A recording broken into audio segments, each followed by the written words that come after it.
What if the ocean could remember?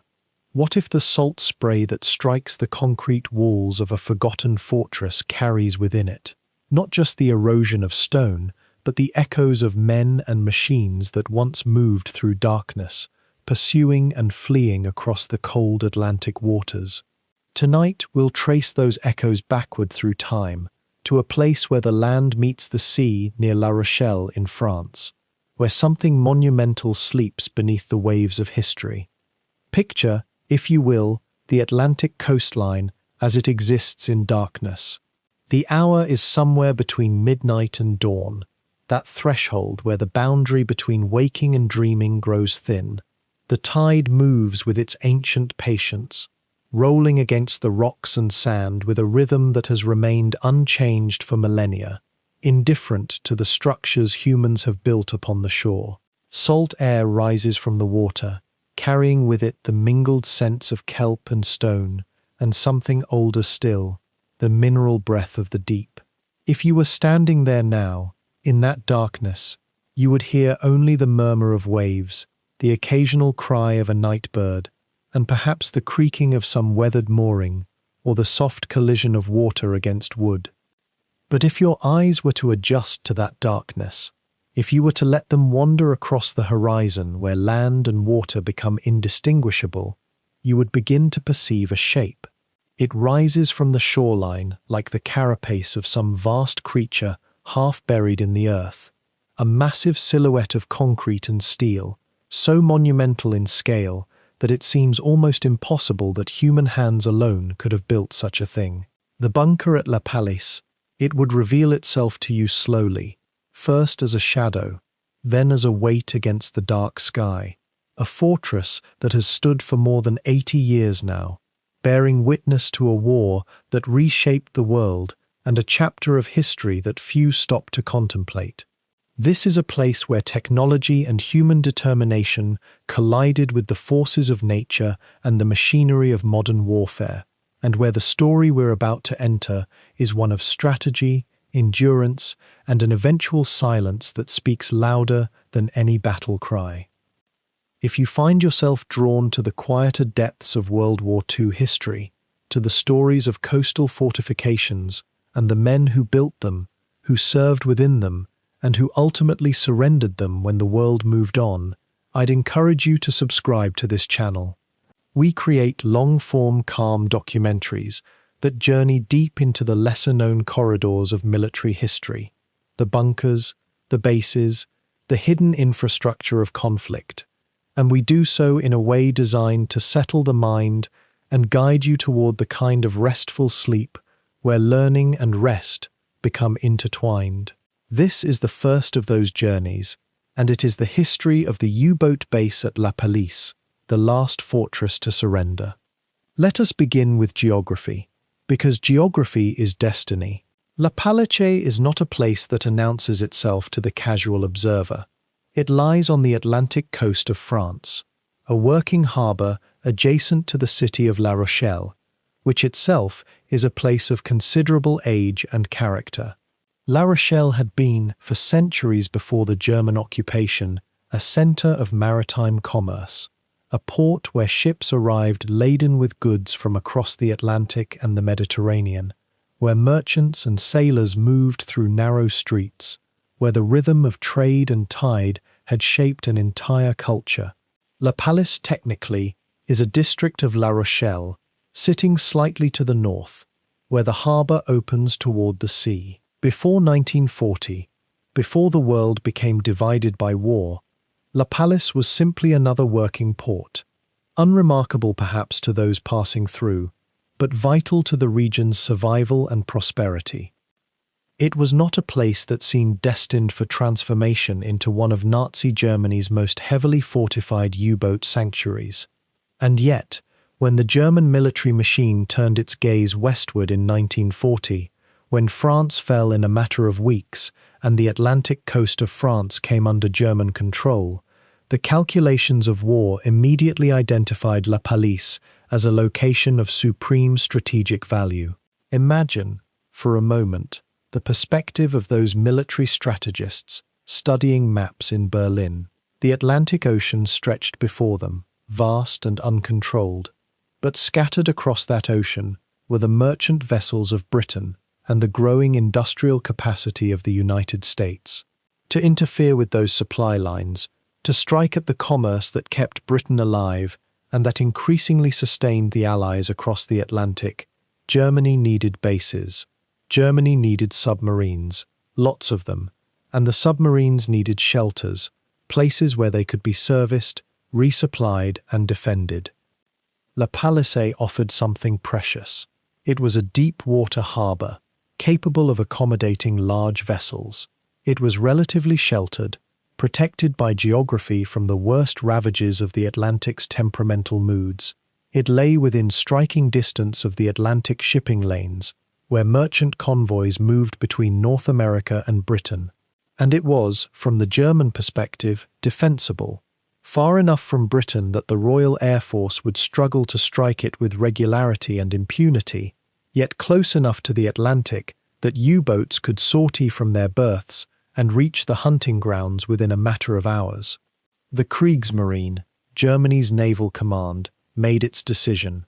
La Pallice would become a U-boat fortress, a base from which the campaign against Allied shipping would be prosecuted with systematic intensity.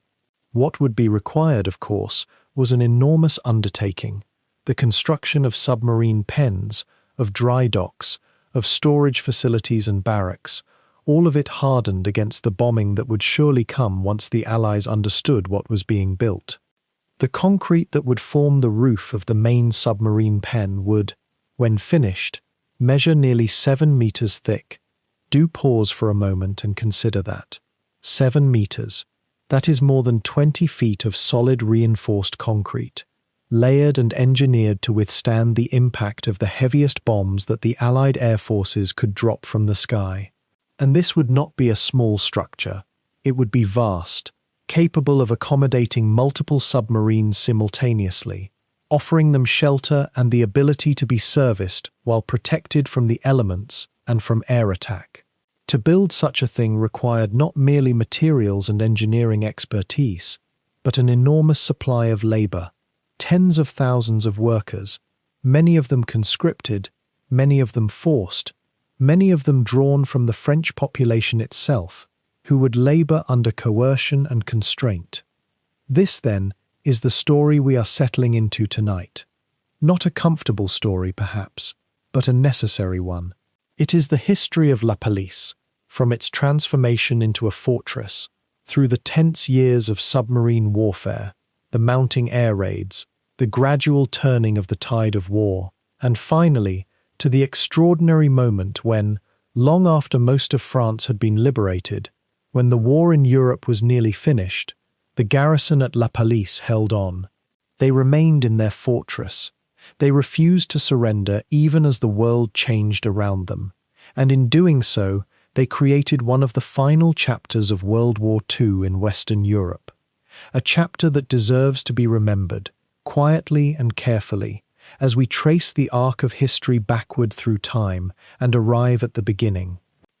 What you're about to enter is the story of a fortress that time nearly forgot. Hidden beneath tons of reinforced concrete on the French Atlantic coast lies La Pallice, a U-boat base that would become one of Nazi Germany's most formidable submarine strongholds, and yet, by the war's end, one of its most isolated and tenacious outposts.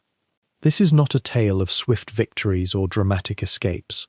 Rather, it is a story of slow, grinding persistence, of engineering and endurance, of men who waited in the dark, and of a place that refused to surrender long after the world around it had moved on. If you find yourself drawn to these quieter, more contemplative journeys through history's hidden corners, the coastal fortifications, the engineering marvels born of conflict, the smaller human stories that emerge from the larger machinery of war, we would be honored to have you subscribe to this channel. These deep, slow explorations into WE's forgotten installations and their legacies are what we craft here, and each one is designed to unfold as you drift towards sleep, carrying you gently through the decades while facts and atmosphere settle into your mind like sediment in still water. The story of La Pallice begins not with explosions or dramatic events, but with choices made in conference rooms, with maps spread across tables, with calculations about geography and advantage. After France fell in the spring of 1940, the German military command faced a peculiar strategic opportunity. The Atlantic coast of occupied France suddenly became a front door to the vast ocean, and with it came both possibility and vulnerability. Submarines, U-boats as they were known, would become Germany's primary weapon in the battle for control of the sea lanes stretching from the Arctic down to the waters off West Africa. They would hunt merchant vessels, disrupt supply lines, and threaten the very lifelines connecting Britain to the wider world. But submarines needed places to hide, to refuel, to repair, and to prepare for their next voyage into the dangerous depths. They needed bases, and they needed them to be nearly impregnable. La Pallice, a harbour town nestled beside La Rochelle, seemed to offer everything the German Navy required. It was a natural harbour with deep water, already developed with port facilities from its pre-war commercial life.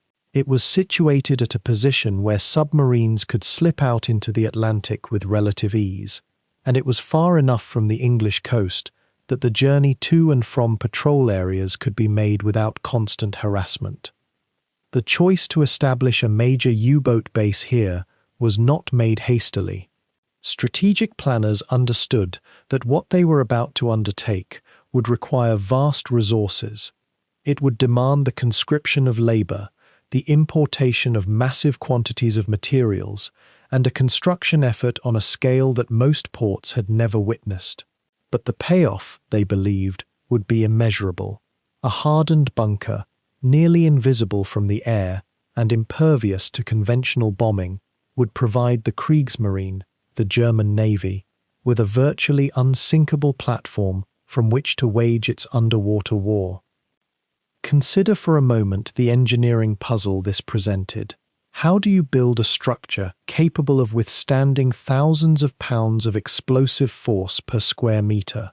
How do you construct it in occupied territory where the local population might not always cooperate willingly? How do you do it quickly enough to matter, while resources are stretched thin across a continent at war? These were the questions that occupied the minds of German engineers, and their answers would shape the fate of La Pallice for the next 5 years. The human cost of these decisions would be paid primarily by those with no say in them: the workers, the prisoners, the conscripted laborers who would be forced to pour concrete, move stone, and hammer steel into the shape of something vast and terrible. For them, La Pallice would not be a strategic asset or an engineering marvel. It would be a place of exhaustion, of watched hours, of dangerous work in the shadow of armed guards. Yet their labor, their countless small acts of effort and endurance, would create something that would outlast the regime that demanded it, something that would eventually become a window into the texture of those years. As we move deeper into this account, we will witness the construction of this bunker in detail, understand the mechanics of its design, and explore the daily realities of those who built it and those who later inhabited it.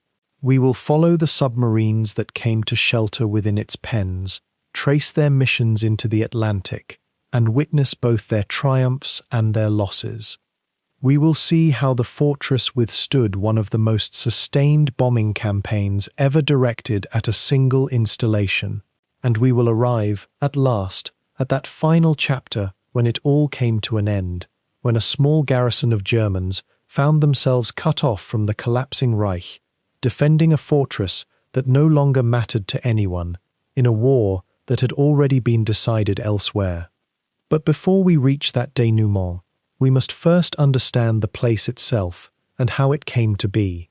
The story begins with the geography, with the choice of La Pallice as the site, and with the first shovel of earth turned by hands, willing or otherwise, that would begin the transformation of a modest harbour into one of the most heavily fortified installations on the entire occupied French coast.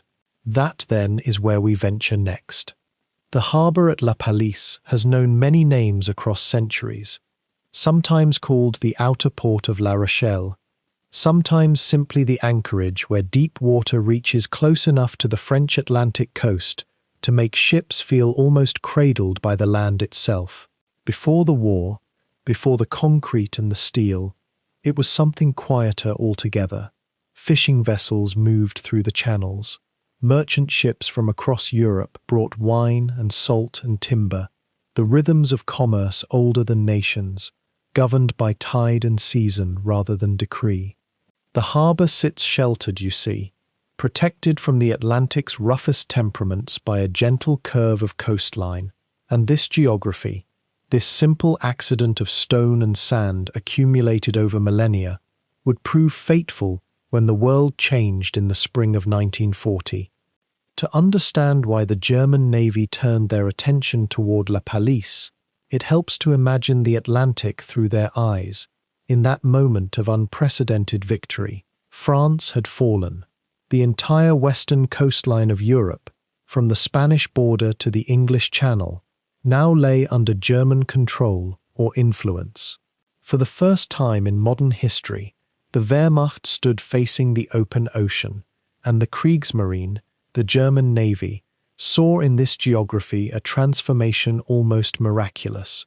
They now possessed what they had never possessed before, a series of potential harbours and anchorages along the Atlantic, places where their U-boats, their submarines, could operate with unprecedented reach and range. The Atlantic itself, that vast expanse of water separating Europe from distant shores, could become not an obstacle, but a domain of operations. La Pallice, in this context, represented something more than a harbour. It represented proximity to the hunting grounds. The submarine war at sea, by late 1940, was becoming the critical contest for control of the Atlantic. Britain stood alone, isolated, dependent almost entirely on convoys bringing supplies from across the ocean. Food, fuel, raw materials, the sinews of survival. These convoys travelled in routes that had to cross the Atlantic, and they had to pass, at some point, within range of German naval power. The closer that German power could be positioned to the transit routes, the more efficiently it could strike, and the longer the submarines could remain on patrol before exhausting their fuel and ammunition. This was the cold logic of naval geography.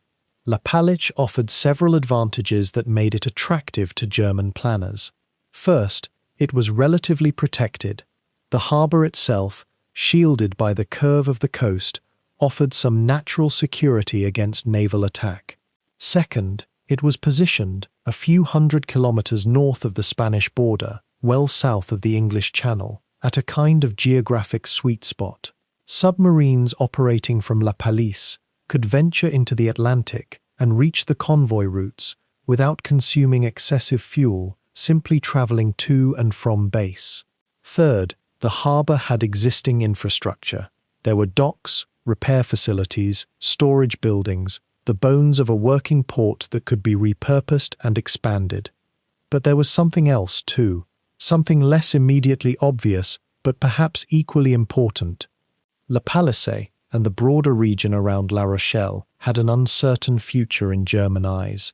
France had been defeated, but the occupation of the Atlantic coast raised complex questions. How long would this coastline remain under firm German control? How vulnerable might these bases be to British attack, either from the air or from the sea? The German Navy understood, perhaps more clearly than some other German military planners, that France was occupied, not conquered in the sense that Poland had been conquered.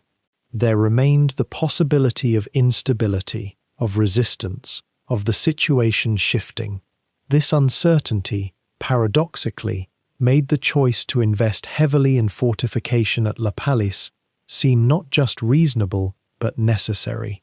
If they were to use this harbour as a U-boat base, they would need to make it defensible, not just for the moment, but for as long as the war might last. The harbour itself, before all the German construction began, was already busy with repair ships and coal stores. There were merchant vessels, some French, some neutral, using the docks. The town of La Rochelle, inland from the harbour, was a place of some historical note, a place where, centuries earlier, Protestant refugees had sought shelter, where Royalists and Republicans had fought, where the tides of French history had washed against its walls. Now, in 1940, it was to become something different, a fortress port, a military installation of the First Order, a place where the most advanced technology of warfare would be embedded into concrete and steel and the very landscape itself. Imagine the German military planners examining maps in the early summer of 1940, pointing to this harbour on the Bay of Biscay, discussing its potential, its vulnerabilities, its possibilities. France had just surrendered. The Wehrmacht's victory was so complete, so sudden, that the future seemed to stretch before them almost without limit. They could see the Atlantic. They could see the opportunities. What they could not yet see was how this harbour would become, eventually, one of the last places on the continent where German forces would hold out against the approaching Allied tide. But that future was still 4, 5, almost 5 years away. For now, in that summer of 1940, La Pallice was simply a place where the German Navy decided to make its stand against the Atlantic, where men would labour, where machines would gather, where the long shadow of the war would deepen with each passing season. The decision to fortify La Pallice, then, was not made all at once.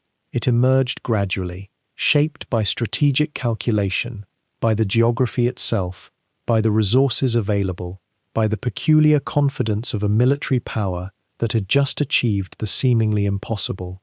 And once the decision had been made, once the first planners and engineers arrived to survey the harbour and begin their preliminary work, the transformation of La Pallice from a quiet working port into something altogether different would commence. The concrete would come, the labour would come, and with it, the weight of history that would settle over this corner of the French coast, like the morning mist off the Atlantic itself. The spring of 1940 arrived, like a storm that nobody quite believed was coming, even as the clouds gathered visibly on the horizon.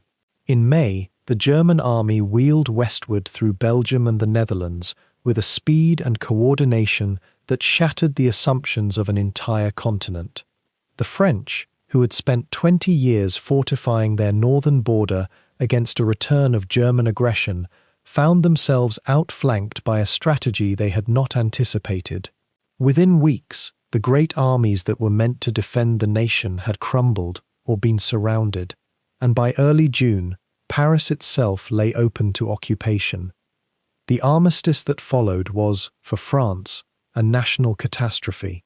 Not only were vast territories placed under direct German military administration, but the very character of the state was fundamentally altered. The Third Republic gave way to the Vichy regime in the south, while the Germans claimed the northern half and the entire Atlantic and Channel coasts for themselves. And it was this western coastline, stretching from the Spanish border all the way to Belgium, that suddenly became a zone of extraordinary strategic value to the German Navy and High Command. Why the Atlantic coast? Consider the geography and the logic of naval warfare at that particular moment. Germany had lost much of its surface fleet in the invasion of Norway. The great capital ships, the battleships and heavy cruisers that might challenge British naval superiority in traditional fleet actions, had been damaged or sunk. But Germany still possessed something far more dangerous in those waters, the U-boat fleet, a submarine force that was growing in number and ambition. The Atlantic Ocean, stretching west toward the United States and south toward Africa and beyond, represented an inexhaustible source of targets for German submarines. British merchant ships, convoys laden with food and raw materials, vessels carrying supplies from the distant colonies and dominions, all of it had to pass through those waters, and all of it was now vulnerable. To wage this underwater war effectively, however, the submarines needed bases. They needed places where they could refuel, resupply, repair their hulls and engines, and allow their crews brief respite between long patrols that might last 2 months or more. The German U-boat service would operate from bases all along the French coast, but the ports that mattered most were those with deep harbours and natural protection. La Pallice, at the mouth of the Charente River near La Rochelle, possessed both advantages in abundance. It was one of the finest natural harbours on the Atlantic coast, sheltered from the worst of the ocean's moods by geography and topography. Before the war, it had been a civilian port of modest importance, handling grain shipments and coastal trade.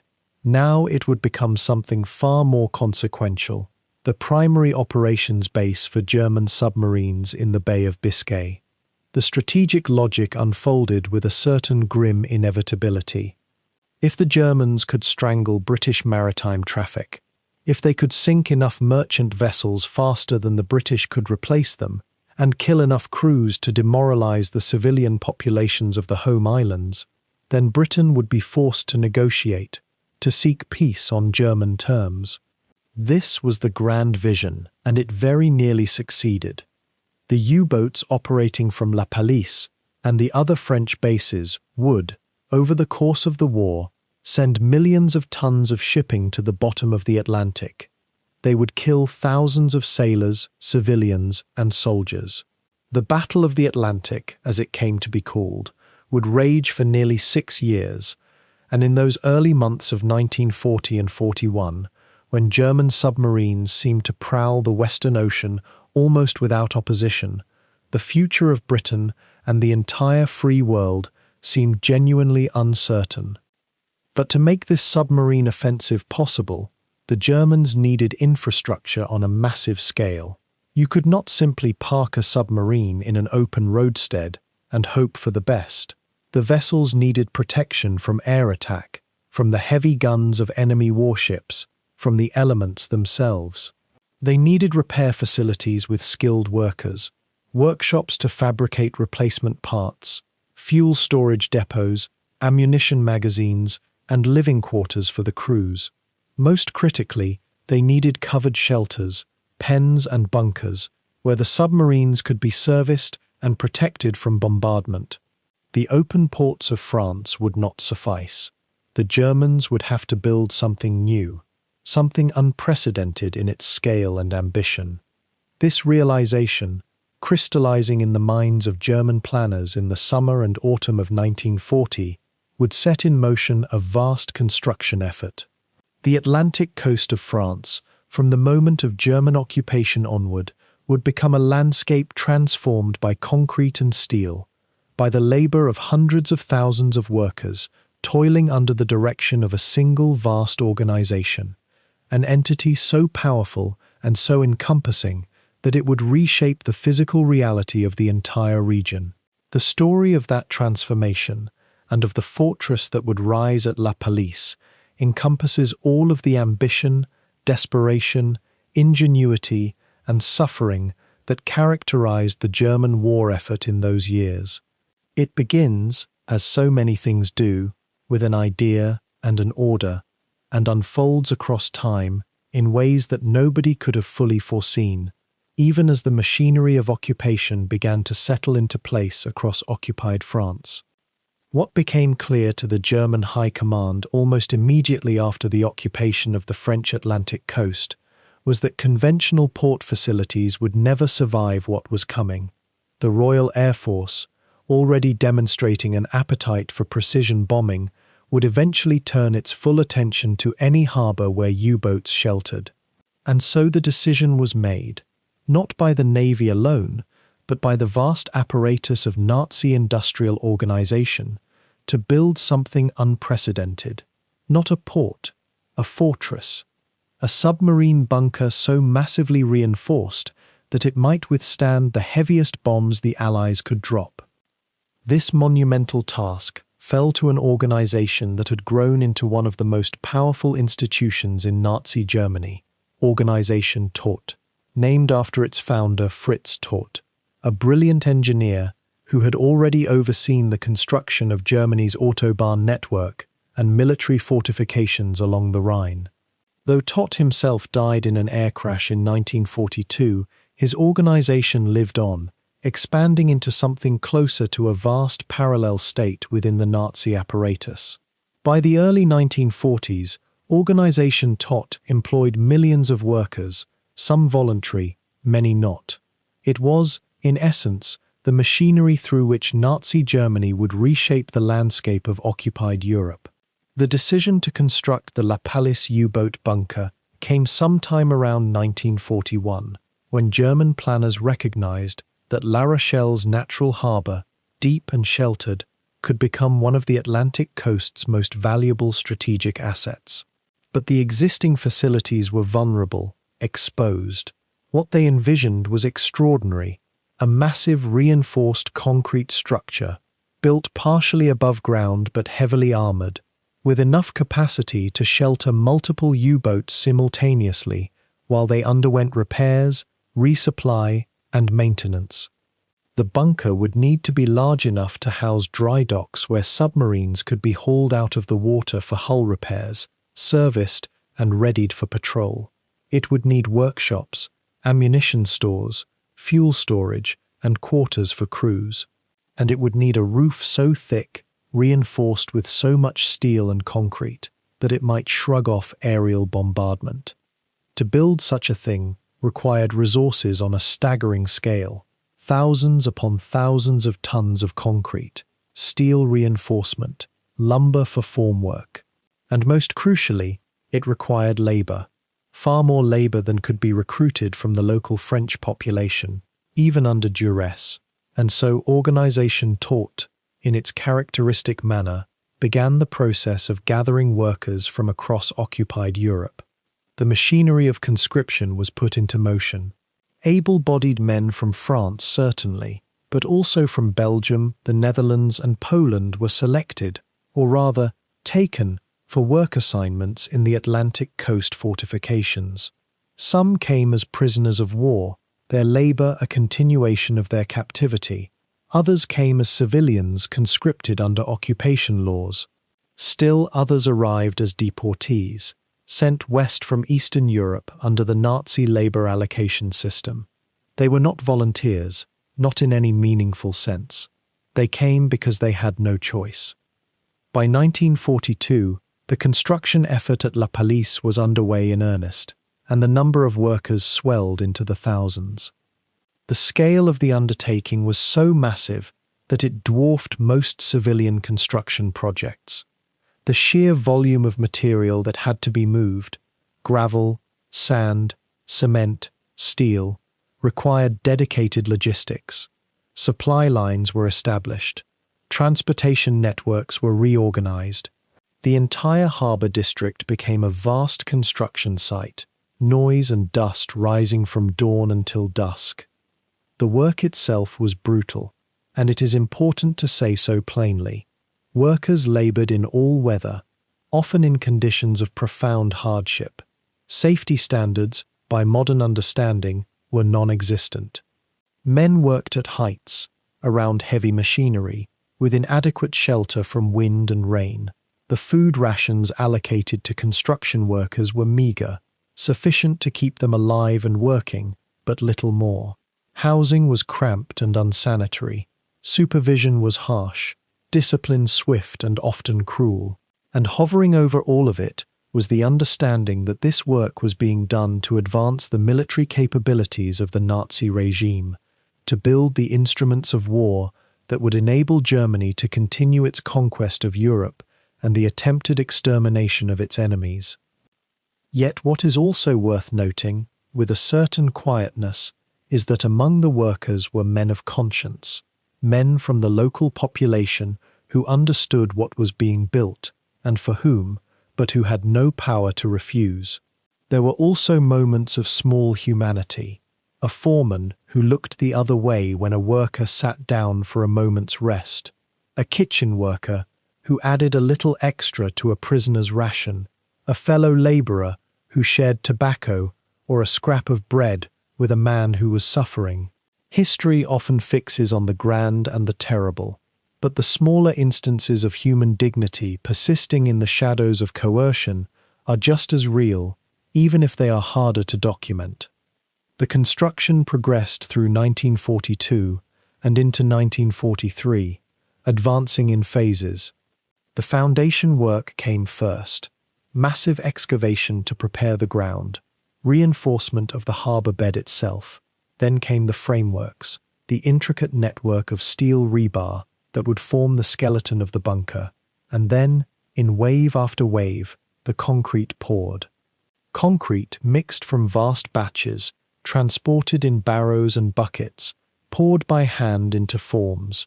The concrete cured, and as it did, the shape of something monumental began to emerge from the landscape. What had once been open harbour began to transform into something industrial, fortified, ominous.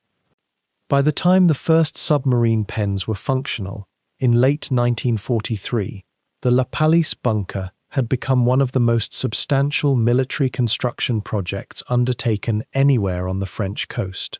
The investment in labour, material, and engineering was staggering. And it was complete, or at least sufficiently complete, just as the tide of the war was beginning to turn against Germany, just as the U-boat fleet was beginning to suffer unsustainable losses in the Atlantic, just as the Allies were preparing the logistical and military apparatus for an invasion of the continent itself. The fortress was built, but whether it would be able to fulfill the purpose for which it was constructed remained, in that moment, an open question. What emerged from the drawing boards of German naval architects in the spring of 1940 was not merely a building, but a conception so massive in scale that it would require years of labour, thousands of tons of material, and a workforce that would eventually number in the tens of thousands. The bunker at La Pallice was envisioned as something almost unshakable, a fortress beneath the surface, a place where the Atlantic's most dangerous predators might shelter and refuel before returning to their hunting grounds.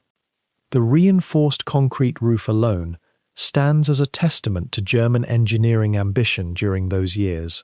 Think of it not simply as concrete poured into forms, but as layer upon layer of material calculated to withstand the full force of bombs falling from above.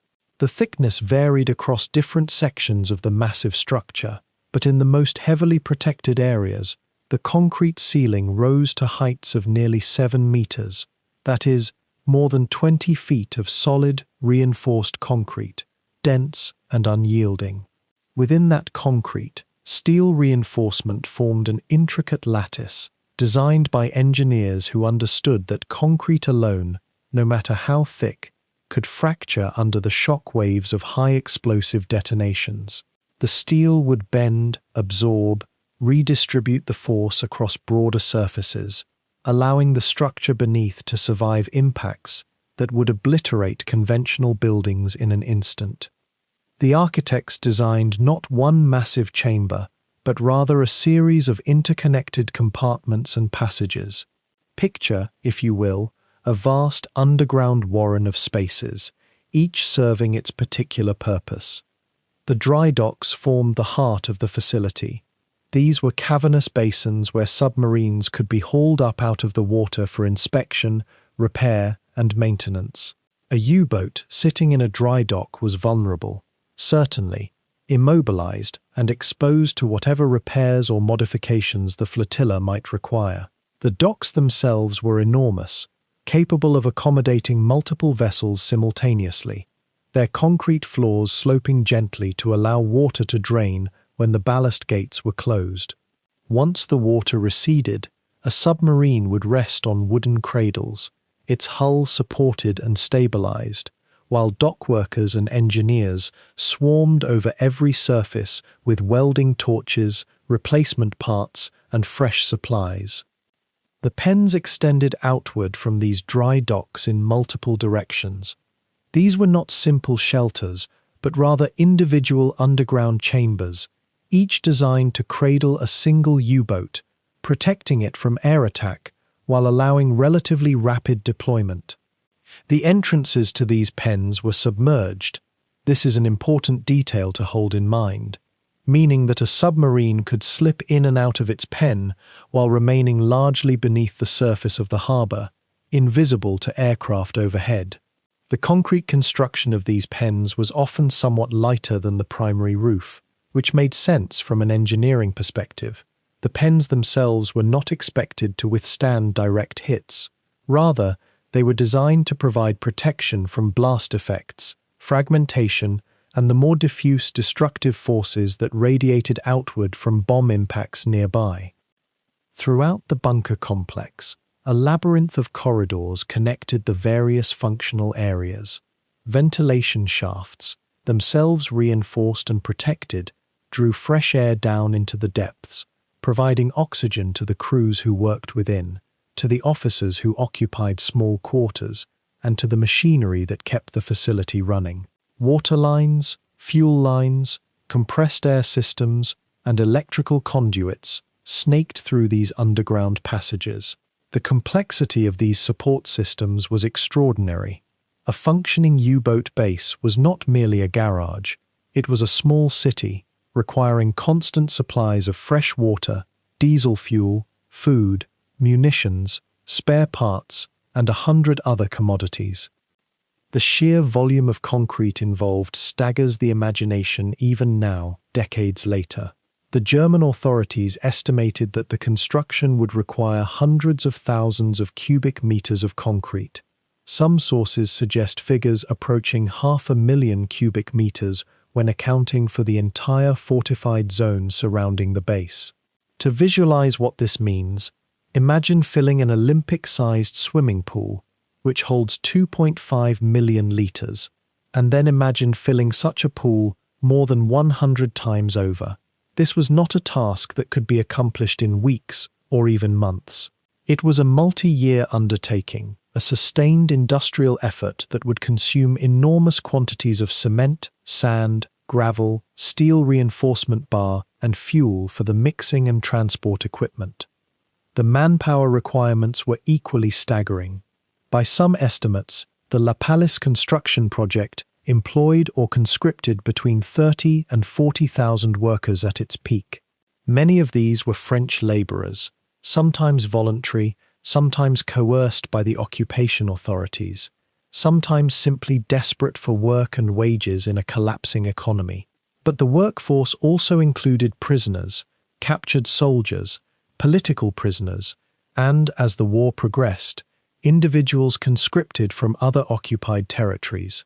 The organization TOT, the Nazi state's massive civil and military engineering firm, coordinated the labor, managing the logistics of feeding and housing this enormous workforce, organizing it into shifts and work gangs, pushing production targets ever higher. The concrete itself had to come from somewhere. Cement was manufactured in plants inland and transported by rail to La Pallice. The sand and gravel were dredged or quarried, requiring additional machinery and labor. The steel reinforcement was produced in mills across the Reich and shipped westward, sometimes traveling hundreds of kilometers before reaching the construction site. Every component of the bunker's construction thus represented a call upon German industrial capacity, a diversion of resources from other priorities. The U-boat construction programs themselves, the Luftwaffe, the Wehrmacht's insatiable hunger for materials. As the concrete was mixed and poured, as the wooden forms were built and then stripped away, the bunker took shape gradually, almost imperceptibly month by month. The roof sections were poured in sequential phases, each new section carefully sequenced to allow previous sections to cure before bearing the weight of new concrete above. The pens were excavated into the bedrock where possible, and where bedrock was absent, the excavation went deeper into softer clay and sand, with concrete walls forming the boundaries. The dry docks were the last sections to be completed, requiring the most precise work as they would need to hold water without leaking, a task that demanded meticulous sealing and waterproofing.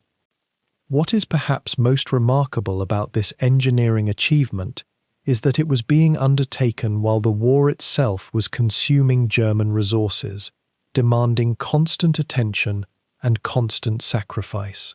The bunker at La Pallice was merely one among several major U-boat bases under construction along the Atlantic coast. There were similar facilities at Lorient, Brest, Saint-Nazaire, and Hamburg, each consuming its own vast quantities of material and labor. That Germany could sustain this level of construction effort, while simultaneously prosecuting a global war, speaks to the mobilization of industrial capacity achieved under National Socialist planning, even as it also hints at the profound inefficiencies and contradictions within that system. The workers themselves labored in conditions that ranged from merely difficult to genuinely harrowing. The excavation sites were damp, prone to flooding, vulnerable to groundwater seepage. The concrete work required intense physical effort in repetitive motions, in heat from the mixing and curing process, in the constant dust of cement powder. Many workers suffered from respiratory illnesses. Some were injured by machinery or collapsing excavations. Some simply succumbed to malnutrition or disease in the crowded quarters where they were housed. Yet still the work continued, day after day, week after week, as the great fortress took shape beneath the Atlantic coast, growing stronger, more elaborate, more capable with each passing month. By late 1942, barely 2 years after construction had begun in earnest, the basic structure was largely complete, though finishing work would continue almost until the end of the war. The dry docks were operational. The pens were in service. The first U-boats had already arrived, already departed for patrol, already returned to shelter. The fortress that the Germans had imagined on paper had become a tangible reality, a presence, a weight, a commitment to the war effort that could not easily be abandoned or reversed. The concrete that surrounded La Pallice was not merely inert matter. It was a crystallization of German ambition, German confidence, and German will, hardened into a shape that was meant to endure, that was meant to protect, that was meant to project power outward into the Atlantic for years to come. The concrete rose in layers, month after month, and those who built it existed in a strange twilight between necessity and coercion, between survival and conscription.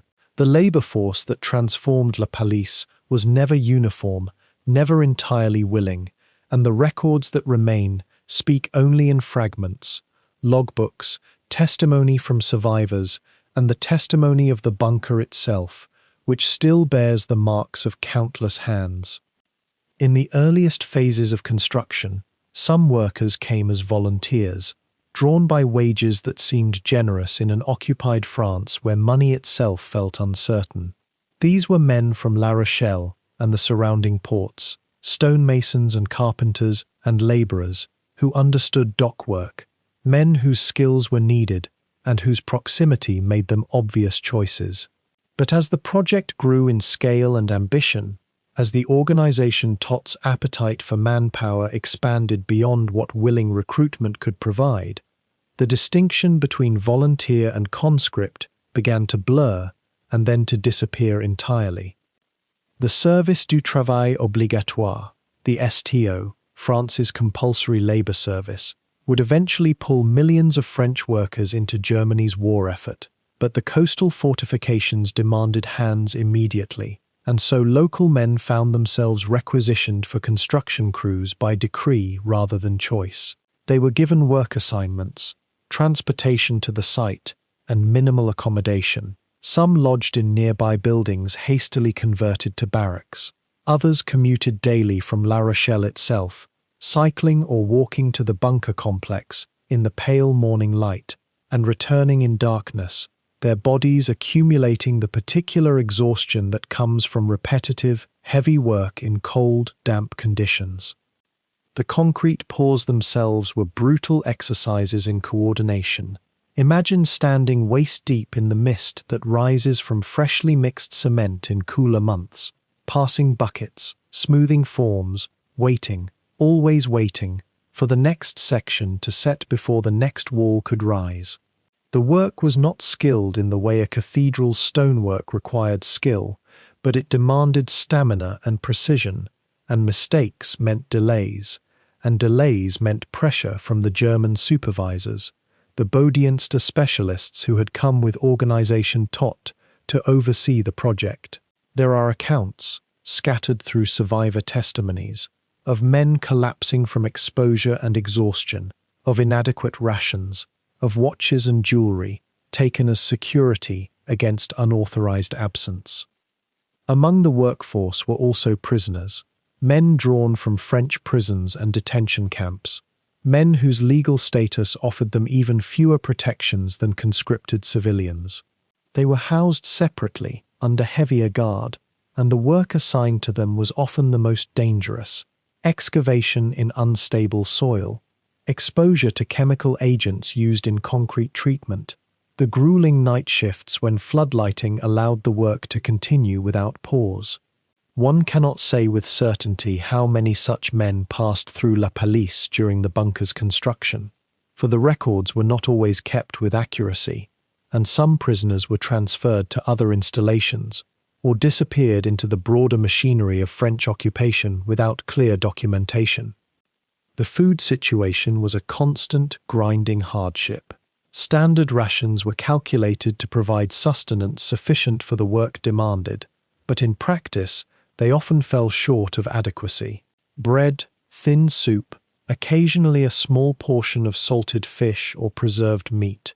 The diet was monotonous and insufficient for men burning enormous calories in physical labor. Hunger became a fact of daily existence, not dramatic or acute in most cases, but chronic and demoralizing.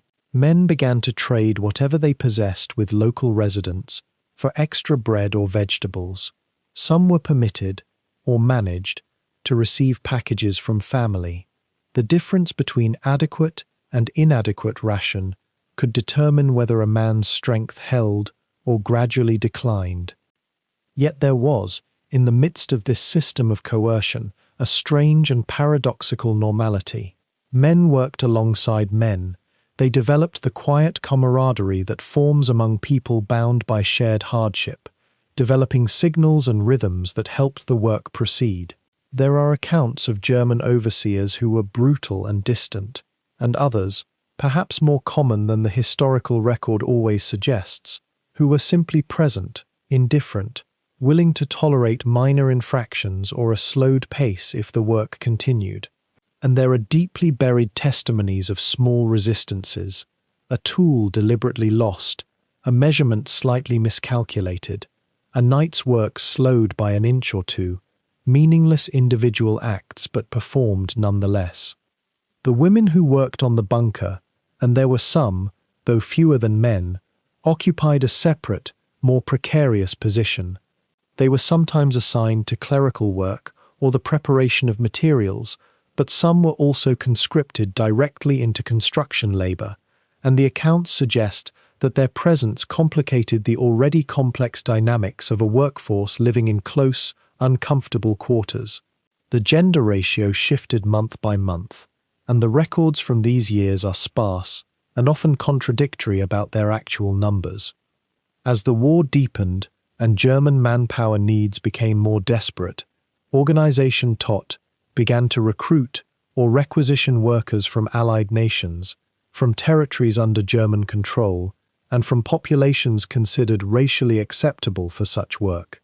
The bunker complex at La Pallice thus became, in microcosm, a reflection of the broader machinery of occupied Europe, a place where French and German workers, prisoners and civilians, skilled and unskilled, intersected in the project of building a fortress that would ultimately serve no strategic purpose beyond delaying the inevitable. Winter months were the cruelest. The Atlantic coast near La Rochelle is not brutally cold, but the damp penetrates deeply, and the work sites, often open to the sky, became treacherous when rain arrived. Pneumonia and respiratory infections were common. The infirmary records that survive suggest that perhaps 5 to 10% of the workforce was incapacitated at any given time during cold months, and replacements arrived constantly, a human supply chain that suggested the Germans always had access to more bodies, which in a strange way relieved pressure on any individual worker who fell ill, knowing he would not be invisible or discarded, merely exchanged. And yet they built. Month after month they built. The concrete rose. The pens took shape. The massive doors, some of them weighing dozens of tons, were installed and tested. By the time the first submarines began arriving at La Pallice, a structure had emerged from the marshland and stone that would prove, against all expectation, one of the most resilient military installations constructed during the entire war.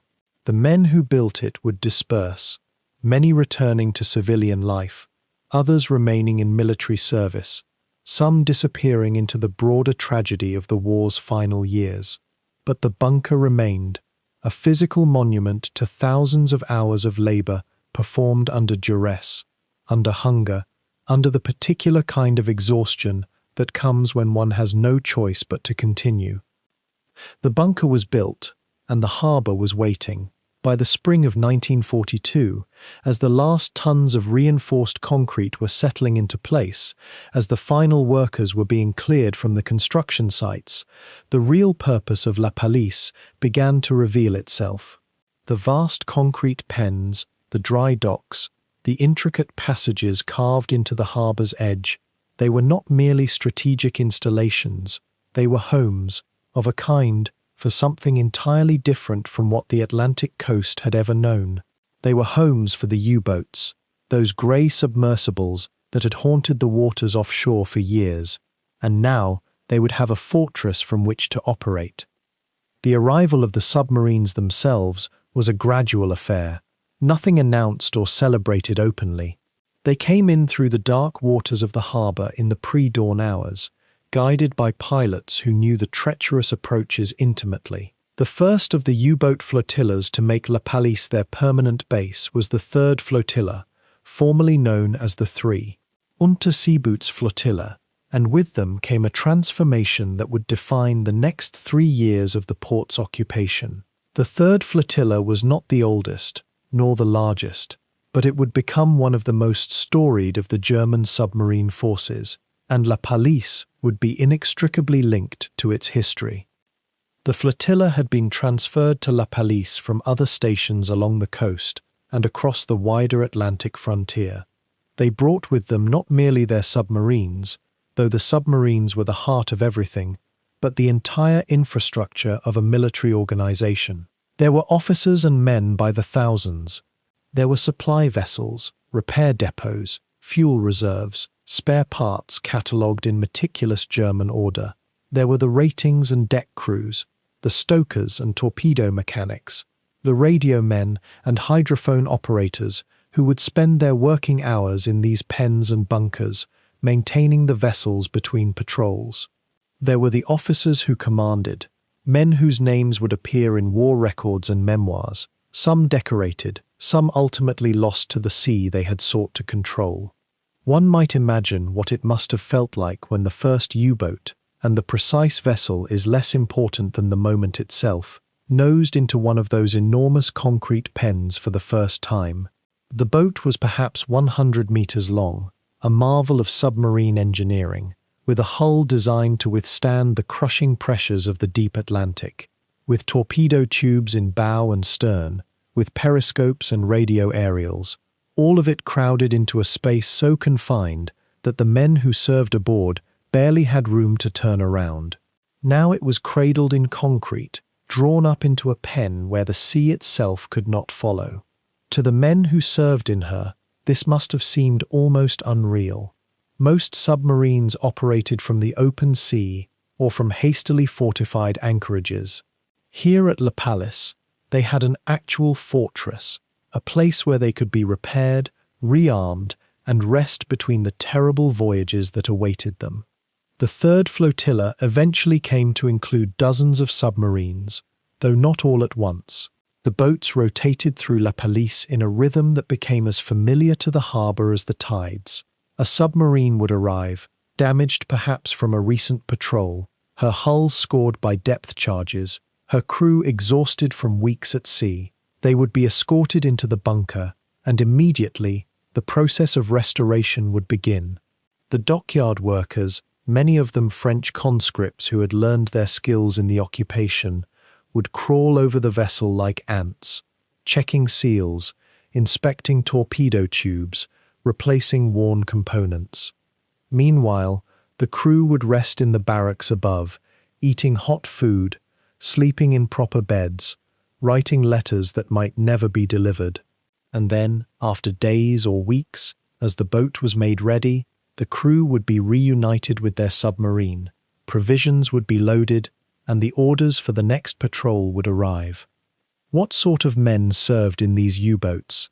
They were not monsters, whatever the legends might suggest, though what they did was undoubtedly lethal and, to the people whose ships they sank, terrifying. They were, by and large, ordinary German sailors. Some were volunteers who had chosen submarine service for the status it conveyed, the perks of training, and what was known as submarine pay. Some were conscripts, men who had been assigned to this duty and had little choice. They ranged in age from teenagers barely out of their apprenticeships to veterans of earlier wars. They spoke in dialect and accent, came from cities and villages across Germany and Austria, from farming communities and industrial towns. Many were technicians, radio operators, diesel mechanics, navigators, men whose skills were essential to the functioning of the boat. Others were ordinary sailors, cooks, lookouts, men who followed orders and trusted in their officers and in the discipline that held the boat together in the most extreme circumstances imaginable. The officers who commanded these submarines were frequently younger men, selected for their aptitude and their willingness to take the enormous risks that submarine command entailed. They lived under a peculiar form of pressure. A U-boat captain did not merely command his boat, he was its very intelligence. He had to navigate in darkness and difficulty, locate targets that might be anywhere across vast stretches of ocean, make split-second decisions that might mean the difference between sinking an Allied vessel and being hunted to destruction himself. And when he returned to La Pallice, damaged or with victories to report, his decisions would be scrutinized by his superiors, his patrol assessed, his conduct judged. Some captains became celebrated figures within the flotilla, men whose names appeared in commendations and whose vessels seemed to return again and again with success. Others were lost or transferred or broken by the relentless strain of the work.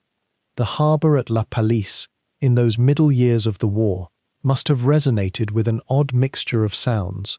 There was the constant grinding and grinding of machinery in the bunker, the sound of welders' torches and cutting tools, the voice of supervisors calling out in French and German. There were the occasional footsteps of naval personnel moving through the concrete corridors, the hiss of pneumatic systems, the dull echo of water in the docks. When a U-boat departed, the harbour would briefly fill with the noise of her diesel engines, the roar of power as she pulled away from the pen and began her careful navigation toward the open Atlantic. And when she returned, if she returned, there would be a different kind of sound, the quieter approach of a vessel that had made a journey and was home again, her crew diminished perhaps, her hull damaged, her hold filled with the weight of what she had done. The men of the Third Flotilla began to develop a culture unique to their situation. They were, in many ways, isolated. They could not speak freely about their work. They could not contact their families except through censored letters that might take weeks to arrive. They lived in a world where the sea was both their workplace and their potential grave, where every departure meant accepting the possibility that they might not return. Yet within these constraints, community formed.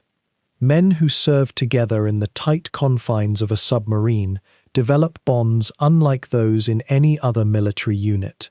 They depend on each other in the most literal sense. A mistake by one man can kill them all. This creates both terror and, paradoxically, a kind of security. You trust the men beside you completely, or you accept that you may die. There is no middle ground. And when these crews came ashore at La Pallice, they brought that intensity with them. The officers' club, the enlisted men's dormitories, the mess halls, these became spaces where the shared experience of submarine warfare was quietly, obliquely acknowledged. No one spoke about fear, but everyone felt it. No one discussed mortality, but everyone understood it was close by. The arrival of the Third Flotilla marked a shift in La Pallice's status, from construction site to operational military installation. The harbour was no longer merely a fortress under construction. It had become a living, breathing engine of naval warfare, a place where machines designed to kill were prepared, maintained, and sent out to hunt across the Atlantic. Once the bunker stood complete, and the first U-boats began to slip through the heavy wooden gates into their concrete shelter, La Pallice transformed into something like a breathing organism. There was rhythm here, pattern, the kind of temporal structure that might have offered comfort to men who understood, perhaps better than most, that order and routine were often the only things standing between life and the vast indifference of the ocean. In the early morning hours, when the Atlantic tide was still, and the air held that particular quality of stillness that comes just before the sun finds the horizon, crews would begin their preparations. The process was meticulous, unhurried in appearance, though everyone who moved through those concrete corridors knew that time was precious and could be measured in ways beyond hours. The men would file aboard their vessels, the type-vific boats that had become the workhorses of the German submarine fleet, long and lean and capable of reaching far into the Atlantic where the convoys travelled. A U-boat crew in 1941 or 1942, at the height of the Wolfpack operations, numbered somewhere between 44 and 50 men, depending on the vessel's specific configuration and role. These men had trained together, lived together in spaces so confined that privacy became almost a mythical concept. The interior of a submarine was a world unto itself, a series of tubes and compartments where 5 men might share a space meant for 3, where sleep happened in shifts and in bunks still warm from the body of whoever had just vacated them. There was an intimacy to it, a forced brotherhood that could either bind men together or fracture them entirely. But in the hours before departure, there was always an undercurrent of something else. Anticipation, perhaps, or might we call it dread. The historians and the memoirs left behind suggest that U-boat crews felt both in equal measure.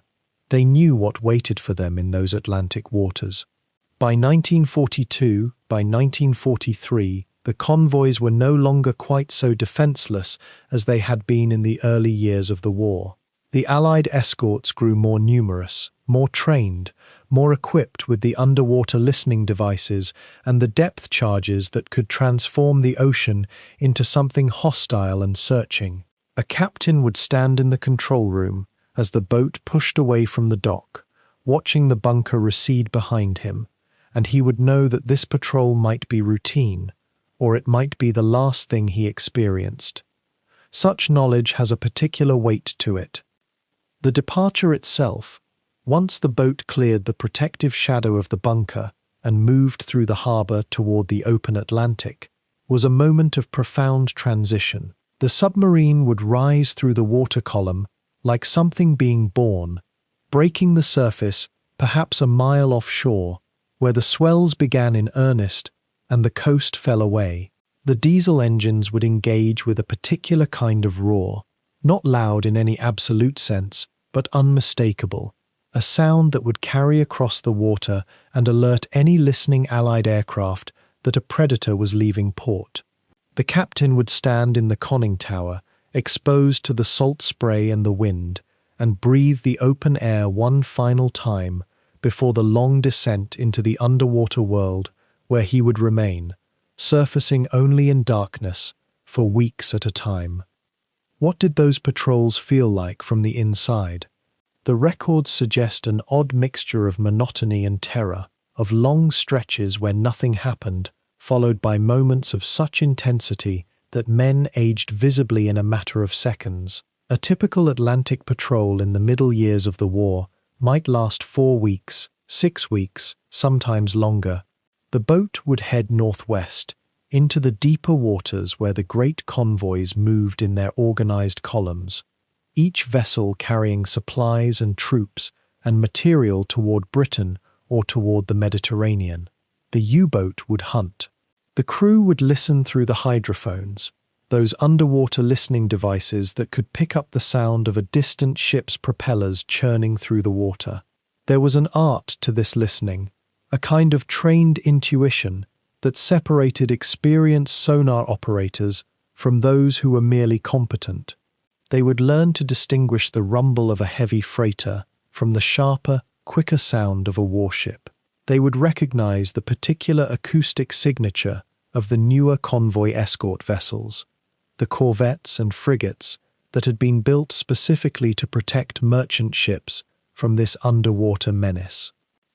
And then, when a target was located, when the hydrophones sang with the sound of approaching ships, there would come a period of maneuvering. The submarine is not fast. Submerged, it can manage perhaps 8 or 9 knots. A surface ship, even a heavily laden merchant vessel, travels at considerably more speed. So the captain must think like a chess player, must anticipate the convoy's path, must position his vessel not where the ships are, but where they will be. This requires patience and intuition and a kind of three-dimensional thinking that doesn't come naturally to anyone. You're floating in darkness, seeing nothing, hearing only the faint vibrations through steel that translate into information about the world above, and you must kill something. That was the mission: to destroy, to deprive the enemy of resources, to make each voyage across the Atlantic more costly and more dangerous. When the moment came to fire, when the captain gave the order and the torpedoes slid from their tubes into the cold Atlantic water, there was a particular sensation that all the records mention. The torpedo leaving the boat caused a small shift in buoyancy and trim, a reminder that you had just thrown something terrible into the world. Some captains described a strange satisfaction at that moment. Others described something closer to regret. The majority, one suspects, simply lived in that moment without feeling much of anything beyond the necessity of what they were doing. And then came the waiting. Had the torpedoes run true? Would you hear the strike, that distant rumble that meant a ship was breaking apart? Or would you hear nothing, just the continuing sound of the target's engines growing fainter as it drew away and you realized you had missed? The patrols were punctuated by these moments of intensity, but far more of the time was occupied with routine. Men repaired things, men stood watch, men cooked in kitchens barely large enough to turn around in, producing meals on compressed fuel stoves that somehow managed to be reasonably palatable despite everything. Men wrote in logs and maintained the machinery that kept the boat alive. Men slept in shifts, in bunks that were often located directly beneath the torpedoes stored in racks above. There's a particular dark irony in that arrangement that haunts the histories. Rest where your weapons sleep. The psychological weight of existing in such close quarters with instruments of death, with the knowledge that failure would kill not just the enemy but yourself, created a kind of underlying tension that never quite dissipated. As days turned into weeks, the rhythm of the patrol would settle into a kind of existence that seemed almost separate from the war itself. One survivor later described it as like living in a cocoon, removed from the normal world, inhabiting a space with the same handful of faces, the same smells, diesel fuel and sweat and recycled air that never quite felt fresh, the same sounds of the boat's machinery. There was a strange intimacy to it that could either comfort or suffocate, sometimes both at once. Men who served together in these conditions often described bonds with their crewmates that lasted their entire lives. They had survived together. They had lived together in a way that shore-based soldiers could scarcely understand. And what of the waiting? Because much of the patrol was indeed waiting. Waiting for targets to appear, waiting for storms to pass, waiting for the supplies to stretch long enough that you could maintain patrol for another few days before the long journey home began, waiting for news through the radio signals that reached the boat despite its submersion, coded messages from headquarters that told you if there were new orders, if there were wolf pack formations you should join, if the situation in the Atlantic had changed. The radio watch was a critical position. A man would sit in a small compartment surrounded by dials and equipment, listening to the crackling static that filled his headphones, waiting for patterns that meant messages were coming through. It was, in many ways, the loneliest job on the boat. You were listening to the outside world while remaining locked inside a metal tube. And then, eventually, the patrol would end. The boat would begin its long journey back toward La Pallice, back toward the bunker and the harbour and the safety, if such a word could be used, of home port. The crew would be exhausted by then, hollowed out by weeks of tension and confinement. Their food supplies would be nearly depleted. The boat itself would be showing the wear of extended operations, small failures in equipment that had been jury-rigged, systems pushed beyond their intended limits. The journey back was often as dangerous as the outbound journey, or perhaps more so, because the crew was tired and the boat was worn, and everyone aboard knew that the closer you got to your own coast, the more likely you were to encounter opposition. The Allies had learned over time to position their forces to intercept returning U-boats, knowing that a damaged or depleted boat heading home was easier prey than a fresh boat heading out to hunt. The approach to La Rochelle and the descent into the harbour at La Pallice must have felt like a kind of resurrection to men who had spent weeks in the grey-green darkness of the Atlantic. The bunker would come into view, that massive concrete structure that had seemed so permanent and so real when they departed, and perhaps it would feel like shelter and home in equal measure. The boat would glide into its pen, into that dry dock where it would be vulnerable and exposed, and where the real work would begin. Engineers would swarm over the hull, checking for damage, making repairs, replacing worn components. The crew would file out, blinking in the artificial light of the bunker, and begin their own process of recuperation. Some men would take leave if they could. Others would remain to help with repairs and rearmament. Most would simply rest, sleeping in real beds, eating fresh food, remembering what it felt like to walk in a straight line for more than 10 steps. This rhythm, departure, patrol, return, would repeat itself over and over. The boats at La Pallice would cycle through their missions with a regularity that becomes almost hypnotic to contemplate. The captains gained experience and reputation. Some became aces, sinking ship after ship, their names whispered with respect and sometimes with fear. Others made only one patrol and were lost in the Atlantic, their fates unknown to their crew, their names eventually inscribed on memorials that stand in quiet cemeteries facing the sea. And the base itself, La Pallice, became a kind of nerve center for this activity, a place where the machinery of subsurface war was wound up and released again and again into the waters beyond. From the concrete pens of La Pallice, these vessels would slip into the Atlantic with a rhythm that seemed almost tidal in its regularity. The 3rd U-boat Flotilla, stationed here under the command of 1st Korvettenkapitän Heinz Schulte and later others, dispatched submarines into the vastness beyond the continental shelf with a kind of cold deliberation. Each departure carried the weight of strategic purpose, and each return, when it came, brought with it the exhaustion of men who had spent weeks, submerged in the dark, listening to the ocean's ambient pressure, the distant percussion of enemy escorts, the mechanical breathing of their vessels' systems sustaining them in a world where failure meant drowning miles beneath the surface. The Battle of the Atlantic, as it was fought from La Pallice, was not a single clash of naval fleets. It was instead a prolonged, grinding campaign of tonnage and attrition, where German submarines ranged across the shipping lanes between North America and the British Isles, seeking merchant convoys laden with vital supplies.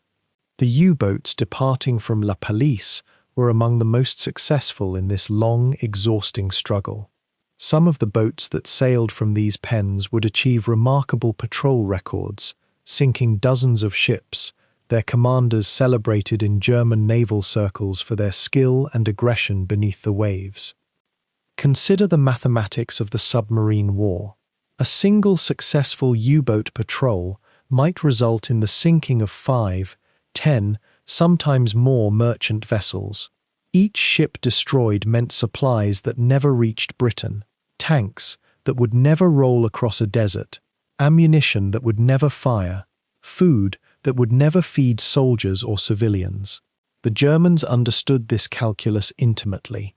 They believed, for a time at least, that submarines could starve Britain into surrender before American production and convoy protection became too overwhelming to overcome. And from La Pallice, with its deep water access and its shelter beneath concrete, these boats would venture forth to test that theory against the growing effectiveness of Allied anti-submarine warfare. The earliest patrols from La Pallice, in the years 1941 and 1942, took place during what German submariners would later call the Golden Age of the U-boat war. These were months when escort vessels were still relatively few, when radar technology was still developing, when a skilled submarine commander could spend weeks in busy shipping lanes and return with a formidable tally of kills. There is something almost meditative about reading the patrol reports from these boats, the way they describe the slow hours of searching, the careful approach to a convoy detected on the horizon, the sudden violent moment of attack, and then the careful withdrawal into darkness.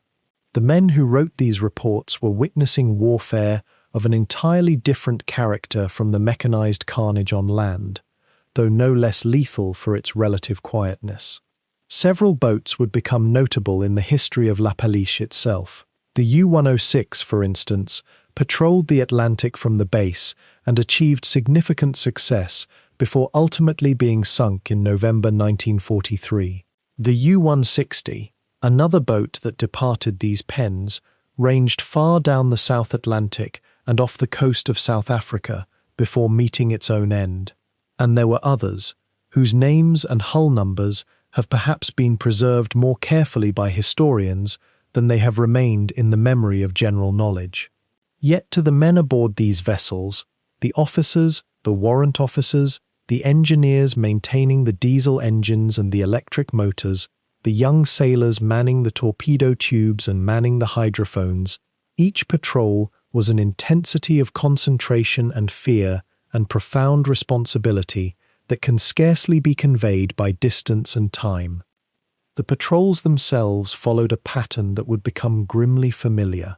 A U-boat might depart La Pallice on a grey morning, slipping past the harbour mouth into the Atlantic swell, then descending below the surface as soon as the coastal waters gave way to deeper ocean. The crew would settle into the peculiar rhythm of submarine life during wartime.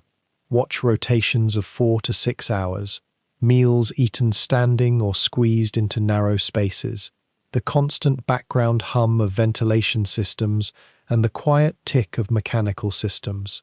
The officers would navigate by reference to radio direction finding, by the occasional radio signal from headquarters, by the patient observation of merchant traffic patterns. And when a target was spotted, a fishing vessel, a neutral ship, a steam-driven freighter riding high in the water or low when laden with cargo, the submarine would begin its stealthy approach. The losses mounted steadily.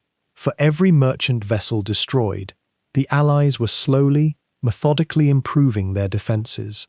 American destroyers built at a rate that astonished German planners came into service in increasing numbers. The escort carriers, small flat-top vessels converted from merchant hulls or built for this purpose alone, brought aircraft to the convoy protection game. Sonobuoys and improved depth charge patterns made it more dangerous to remain near a sinking ship, waiting to confirm hits or to pick off survivors. And the men returned to La Pallice, if they returned at all, speaking in quiet voices about the increasing ferocity of the escorts, about convoys that seemed better informed of where U-boats would be, about the narrowing margin between success and disaster. By 1943, the character of the Battle of the Atlantic, as fought from La Pallice, had shifted fundamentally. Where once a U-boat commander might reasonably expect to sink several ships on a patrol and return to base more or less intact, the newer patrols saw far higher proportions of boats never returning at all. The waters off La Pallice and westward along the convoy routes became more heavily defended. The Allies had at last developed tactics and technologies that gave them the upper hand. Centimetric radar invisible to German detection equipment, underwater torpedoes fired from escort ships, aircraft that could appear suddenly in the weak light of dawn or dusk. The U-boats, for all their skill and courage, were being hunted with increasing effectiveness. This is perhaps the turning point worth pausing over. From La Pallice's perspective, the strategic situation changed, subtly but inexorably. The submarines still departed. The crews still carried out their orders with discipline and professionalism. But the intelligence reports brought by returning boats spoke of a war at sea that was being lost, inch by inch, in the depths and on the surface of the Atlantic. Some of the boats that sailed from these pens in 1943 and 1944 would never transmit a radio signal back to their base commander. They would simply vanish into the Atlantic, their final fates reconstructed later by archivists and historians working from fragmentary British and American records, from the coded messages of sunk convoys, from the relative silence where a boat's regular radio check-in should have occurred. The human element of this attritional war cannot be overstated. Each boat that failed to return carried with it somewhere between 40 and 60 men, young men, many of them, some barely into their 20s, who had volunteered or been conscripted into the U-boat service with the understanding that their life expectancy in the submarine war was among the shortest of any military service. German submariners suffered a casualty rate that, by the end of the war, approached or exceeded 70%. To be stationed at La Pallice was to be part of a continual cycle of departure, waiting, and, increasingly, of grieving, as boats failed to return from patrol. The base itself, for all its impressive concrete and steel, could not protect the boats from what awaited them in the open ocean. The bunker sheltered them in harbour, protected them from bombs while they rested and refueled and resupplied. But once they sailed, once they submerged beyond the sight of land, they were alone in an environment that became increasingly hostile, and they faced an enemy that was learning, adapting, and gaining strength with each passing month. The Battle of the Atlantic, from La Pallice's perspective, then, was not a story of triumph or of the successful execution of a strategic vision. It was, instead, a story of diminishing returns, of courage meeting circumstance, of the slow recognition among German naval officers that the tide had turned, and that no amount of submarines departing from the most concrete reinforced base could alter the fundamental shift in the balance of power that had begun to manifest in the waters beyond La Pallice's harbour mouth. While the concrete walls of La Pallice rose higher each month, while German engineering teams surveyed the growing sprawl of their Atlantic fortress, an entirely different kind of construction was taking place far to the north, in England, among the listening stations and mapping rooms where Allied intelligence began, quite slowly at first, to understand what was being built along the French coast. The process was neither swift nor certain. It moved at the pace of whispered information, intercepted signals, and photographs taken from the fragile perspective of aircraft that dared to cross the channel. And perhaps that is fitting, in a way, for a documentary about listening. The Allies had begun, even before the fall of France, to sense that German naval operations required bases of unusual sophistication. They knew the Wehrmacht would not leave the French Atlantic coast as it had been. What they did not yet know, in the early autumn of 1940, was the precise nature and scale of what would soon exist at La Pallice.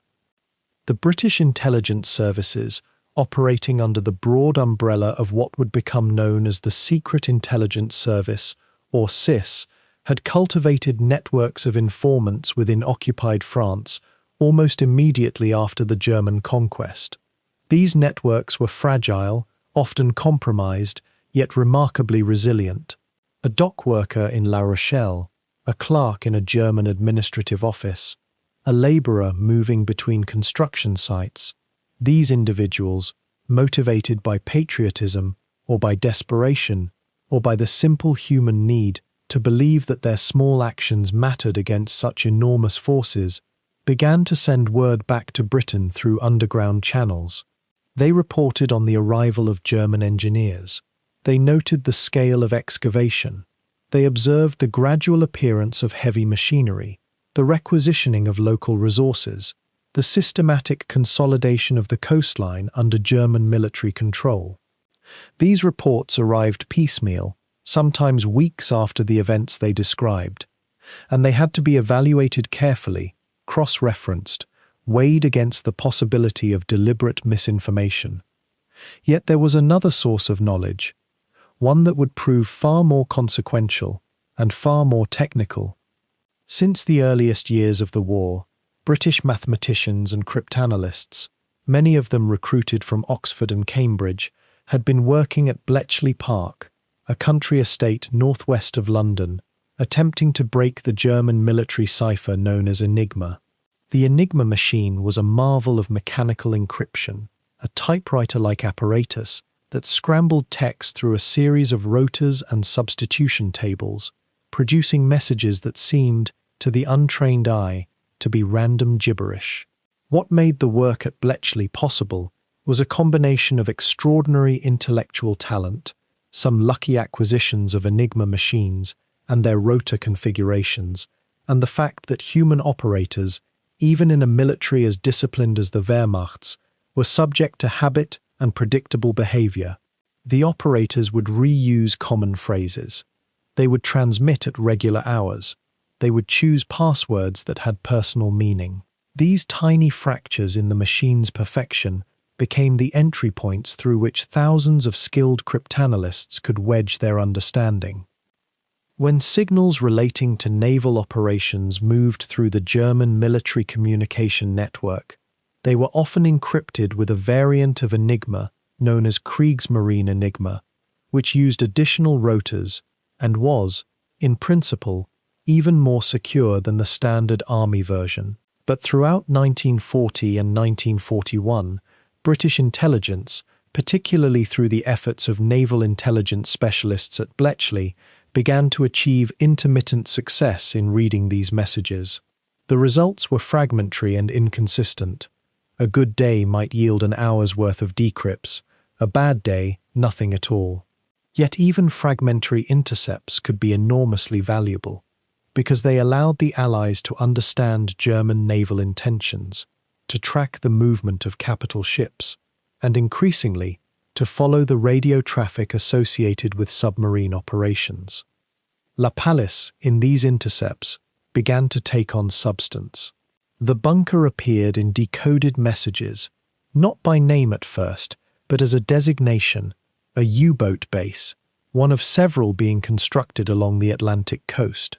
The signals that originated from La Pallice, or that mentioned it in passing, provided intelligence officers with confirmation that what their informants on the ground had been reporting was real and significant. When a U-boat Flotilla commander sent a routine report about the status of his vessels, or requested supplies, or coordinated with other bases along the coast. These messages, when successfully decrypted, gave the British a detailed and current picture of German submarine operations. The decryption effort was in fact so successful that modern historians have argued, and this remains a subject of some scholarly debate, that the Enigma decrypts may have provided the Allies with such comprehensive knowledge of German submarine movements that it fundamentally shifted the balance of the Battle of the Atlantic.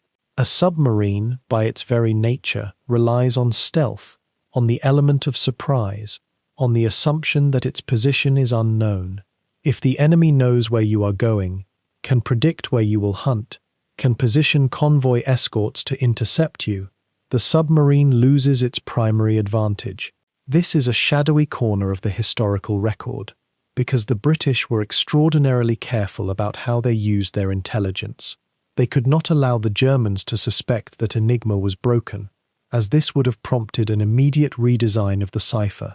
So the intelligence had to be deployed subtly, often attributed to other sources, sometimes withheld if using it would reveal its existence. But there is considerable evidence that from the middle of 1941 onward, the British knew far more about U-boat operations than the Germans ever realized. Beyond the mathematical landscape of code-breaking, the Allies also employed what might be called industrial reconnaissance. Aerial photography was a specialized and dangerous craft. Aircraft fitted with long-range cameras, stripped of defensive armament to achieve greater speed, would make high-altitude passes over German installations, hoping to return with images detailed enough to reveal their nature and extent.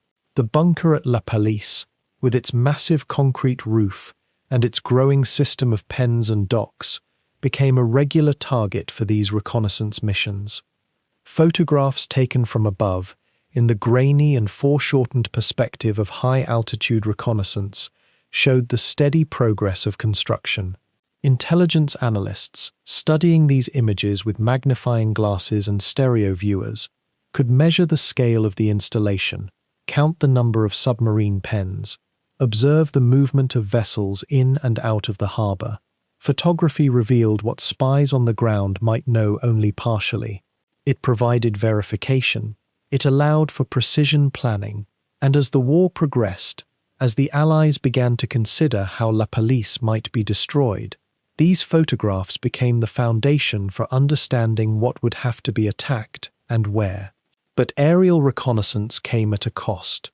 These long-range missions were vulnerable to German fighters, and many of the pilots who flew them did not return. It was a calculated exchange. The knowledge gained weighed against the loss of skilled aircrew and irreplaceable aircraft. The picture that emerged from all these sources, from human intelligence networks inside France, from the cryptanalytic triumph of Bletchley Park, from aerial photography, and from the slow accumulation of geographic and technical knowledge, was of a fortress genuinely impregnable to conventional naval assault. You could not simply sail warships into La Rochelle harbour and shell the bunker into submission. The fortifications were too strong, the concrete too thick, the submarine base too deeply embedded in the landscape. The Germans, it seemed, had created something that could not be easily undone by the very weapons that the British Navy and its allies possessed. And so the question that began to form in the minds of Allied planners, based on all this accumulated intelligence, was a harder one. If you cannot destroy a submarine base by naval means, what other methods remain? This question would, in due course, point toward bombing, toward the systematic application of air power against structures that conventional naval warfare could not touch. The intelligence that revealed Pallice's existence and significance would ultimately shape the decision to attempt its destruction from above, a campaign that would bring its own complexity, its own moral weight, and its own terrible consequences for the people who lived in and around La Rochelle. The bunker at Pallice, for all its massive tonnage of concrete and steel, would face a trial unlike anything its designers had fully anticipated. By 1942, as the U-boat Flotilla settled into its operational rhythm, The Royal Air Force had already begun to understand what lay beneath those Atlantic waters. Intelligence officers in Britain, working from photographs, prisoner interrogations, and the accumulated details of agents on the ground, knew that somewhere near La Rochelle stood a fortress of reinforced concrete that demanded attention. The question was not whether to strike it, but how. The RAF's first serious bombing campaign against La Pallice commenced in the summer of 1942, a period when Allied air superiority over the Atlantic coast remained contested but gradually shifting in the Allies' favour. The Lancaster bombers came first, high-altitude runs by day, their navigators plotting courses across the Channel and down into the Bay of Biscay. The initial strikes were almost tentative in their approach, as if the crews were testing the bunker's defences, feeling out the pattern of anti-aircraft fire that erupted from the German positions surrounding the harbour. What they discovered was both reassuring and sobering. Yes, the flak came up thick and angry, and yes, aircraft fell from the sky trailing smoke. But the bunker itself, that enormous slab of reinforced concrete, seemed to shrug off even the heaviest bombs the RAF could deliver at that time. This was not a failing on the part of the RAF, nor a surprise to the German engineers who had designed the fortress. The bunker's roof, you must understand, was not simply thick, it was catastrophically, almost absurdly thick. The primary bombing raid on the submarine pens themselves could only be achieved by penetrating through several meters of solid reinforced concrete, a technical challenge that the existing bomb technology of 1942 and 1943 was simply not equipped to solve. The Germans, in their meticulous calculations, had determined that conventional aerial bombardment would be largely ineffective against the pen structures themselves. They were, as it turned out, largely correct in this assessment. Yet the raids continued, and they intensified. Night bombing campaigns replaced or supplemented the daylight raids. The RAF experimented with new bomb patterns, new tactics, new timing. The Avro Lancaster, which would later become famous for the Dam Busters raid in Operation Chastise, was deployed against La Pallice with its formidable bomb load. The intention gradually shifted from trying to destroy the bunker itself, a task that seemed almost impossible, toward damaging the infrastructure around it, the repair facilities, the fuel supplies, the administrative buildings, the harbour approaches themselves. If the submarines could be denied the ability to resupply, to repair, to operate freely in and out of the base, then perhaps the bunker's strategic value could be diminished through starvation rather than through direct destruction. The town of La Rochelle and the surrounding areas bore an enormous share of this escalating aerial violence. The bombardment was not precise by modern standards, and civilian populations in the harbour district and in the working-class neighbourhoods nearest the base found themselves caught in a storm of explosives intended for military targets. The rubble accumulated. The social fabric of the town sustained wounds that would take decades to heal, and yet, even as the bombs fell in increasing quantity and force, the bunker endured. Its massive shape rose above the destruction, a grey sentinel that seemed almost indifferent to the violence directed at it. There is a strange asymmetry in the bombing campaign against La Pallice that is worth contemplating as you drift into the deeper recesses of understanding this history. The fortress was nearly invulnerable to the weapons that could be delivered against it from the air, and yet the strategic reality that surrounded it was becoming increasingly untenable. U-boats departing from La Pallice faced longer and longer odds in the Atlantic.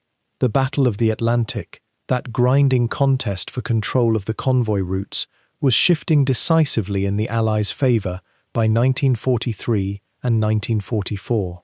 New escort vessels, better coordination, improving radar, and the relentless application of anti-submarine warfare tactics meant that even U-boats that successfully slipped out of the harbour faced a gauntlet of danger that had grown exponentially more lethal. The bombing raids, then, should perhaps be understood not as a direct assault on the bunker's strength, for that would have been largely futile, but rather as a constant reminder to the German Navy of the Allies' commitment to rendering the base unusable. The raids were a form of harassment, a demonstration of air superiority, a slow grinding pressure that made operations from La Pallice increasingly difficult and costly.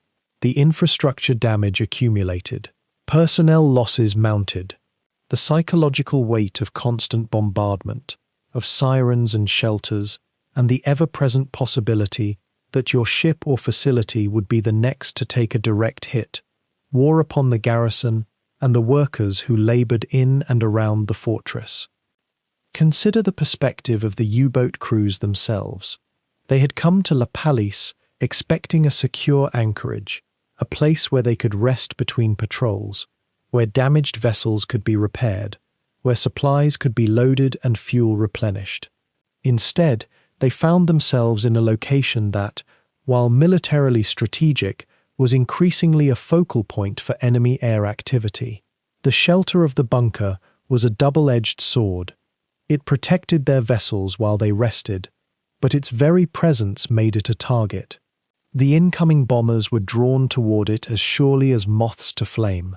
By the middle of 1943, experienced U-boat commanders were well aware that posting to La Pallice meant operating in an environment of constant danger from the air, a situation that only worsened as the years progressed. The RAF's bombing campaign achieved something that is often overlooked in the historical accounts. It did not destroy the bunker, true, but it created a climate of attrition, a steady erosion of operational capacity that was felt throughout the base's existence. The cumulative damage to the surrounding infrastructure, the repeated disruptions to supply lines and repair operations, the constant requirement to divert resources to recovery and cleanup after each raid, all of this contributed to a gradual degradation of La Pallice's effectiveness as a submarine base. The fortress was tactically invulnerable, but it could not be strategically isolated from the broader context of a war in which the Allies were achieving increasingly comprehensive dominance. The bunker's resilience against direct attack is a testament to human engineering and the particular defensive logic of concrete fortifications. But resilience is not the same as invincibility, and fortifications, however robust, exist within a larger ecosystem of war. As you settle deeper into the quietness of this moment, into the calm recitation of these historical facts and figures, allow yourself to reflect on the strange paradox that the bunker presented. It was nearly impossible to destroy, and yet it was increasingly impossible to use. It was a magnificent fortress in a war that was gradually slipping away from the people who had built and garrisoned it. Yet beneath the fortress itself lay another story, one written not in concrete and steel, but in the lives of those who had built no walls around themselves. The town of La Rochelle, rising in pale stone terraces behind the harbour, held civilians who understood the bunker not as an engineering marvel, but as a target painted on their own rooftops. And when the RAF came, they came with intention, with mathematics of destruction that could not distinguish between the submarine pens and the apartments where children slept. The bombing of La Rochelle began in earnest in 1942, intensifying through 1943 and into 1944. The Allies knew precisely where the U-boat base lay, and they knew that to cripple it would mean denying the German Navy a vital foothold on the Atlantic. But precision bombing, as history shows us, has always been a contradiction in terms. The bombers aimed for the docks, for the bunker, for the fuel depots and supply lines that kept the submarines running. Many bombs found their targets, many did not. What emerged across those years was a peculiar horror of the strategic kind, one that was not the sudden, incomprehensible cruelty of invasion, but rather the grinding, repeated certainty of destruction. The civilians of La Rochelle knew when the British bombers would come. because patterns became visible to those who had lived through enough nights of sirens. The Luftwaffe, stretched thin across other theatres, could offer only sporadic defence, and so the town learned to wait, to descend into cellars, to listen to the sound of earth trembling, as though the world itself was convulsing. The human cost accumulated quietly. Estimates suggest that between 3,000 and 4,000 civilians lost their lives in La Rochelle during the bombing campaign. 3,000 or 4,000. The number sits in the historical record with a kind of austere sadness, a figure that reminds us that warfare conducted from altitude, for all its supposed precision, remains warfare conducted upon human beings who have no choice in the matter. Families were erased in single nights. Children who had never left the town died in rubble they could not have understood as anything but betrayal. And yet, and this is where the complexity of history asks us to hold two truths at once. The bombing was strategically logical. The U-boats operating from La Pallice had themselves killed thousands. The convoy escort vessels sent to the bottom, the merchant ships ablaze with their crews, the slow drowning of nations dependent on Atlantic supply lines. The Allies who ordered those bombing runs were not acting from malice, but from the grim calculus that says, to stop this war, these men must die, and these civilians must die, because the alternative is that more will die in a war that drags on without end. It is a mathematics that offers no comfort. History rarely does. The bombardment transformed La Rochelle physically and psychologically. Entire neighborhoods were razed to rubble. The harbor itself became a landscape of wrecks and sunken vessels, both military and civilian. The town's water supply was compromised. Disease, hunger, and displacement became the steady companions of those who remained. Some evacuated. Perhaps 50,000 people left the region, fleeing to the countryside or to towns they hoped would be safer. Others stayed, bound by property, by family graves, by the simple fact that flight itself seemed no guarantee of safety. What strikes the observer, reading accounts from those years, is the tone of exhaustion that pervades the testimonies. Not fear, particularly. Fear had been felt so often it had become almost ordinary, but rather a bone-deep weariness, the waiting between raids, the repairs made and then unmade by the next wave of bombers, the funerals that accumulated faster than the town could properly observe them, the children born into the cellars and raised in the sound of destruction. The bunker itself, of course, survived. That was the terrible efficiency of the TOT organization's engineering. The fortress designed to house the submarines also protected them from the very bombing that ravaged everything around them. The U-boats descended into their pens and emerged, day after day, to patrol the Atlantic. But the men who worked the docks, who supplied them, who maintained the fuel and ammunition depots in above-ground warehouses, these men and their families lived in a town that was being systematically dismantled. There is a peculiar cruelty in this arrangement, one that transcends individual blame. The bunker was built to resist bombing, and it did. The town was not. The civilians were not. And so the very success of the TOT organization's vision, the creation of an impregnable fortress, meant that the Allies were forced to keep bombing the surrounding city, over and again, searching for vulnerability in a structure that had been designed to have none. By 1944, as the war turned decisively against Germany, the bombing intensified still further. The town of La Rochelle became almost incidental. The real objective was to neutralize the German garrison, to make it impossible for the U-boats to operate, to ensure that when the Allies advanced through France, they would not find a functioning submarine base in their rear. The civilians paid the price for this strategic necessity with their homes, their livelihoods, their dead. The question that haunts the history, if one sits with it long enough, is whether the bombing achieved what it was meant to achieve. By the time the strategic bombing campaign against La Pallice had reached its peak, U-boat losses in the Atlantic were already catastrophic. The shortage of trained crews, the loss of experienced commanders, the simple fact that the Allies had learned to find and sink submarines faster than Germany could build them, these factors were already crippling the German Navy's submarine arm. The bunker, for all its invulnerability, had become a fortress without a purpose, a magnificent grave waiting for the garrison that would eventually surrender inside it. And in that context, the bombing of La Rochelle takes on an additional tragic dimension.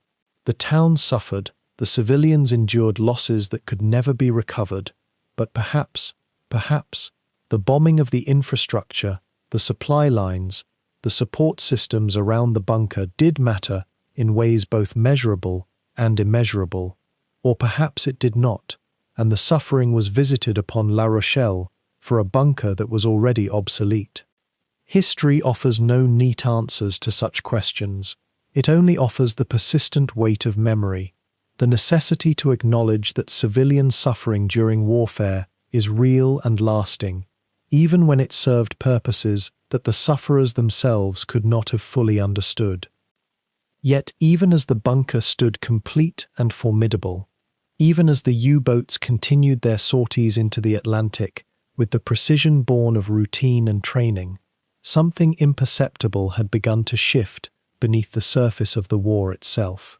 The year 1943 arrived like a turning tide, and those who understood the mathematics of naval warfare, the balance of ship losses against replacements, the calculus of convoy escorts and detection technology, knew that the advantage, once firmly held by the German submarine arm, had begun to slip away into currents the strategists could not fully command. The Atlantic had become a different ocean, where once the U-boats had prowled with something approaching dominance, hunting merchant vessels in great wolf packs. The waters now bristled with increasingly sophisticated defenses. The Allies had broken the Enigma codes that protected German naval transmissions.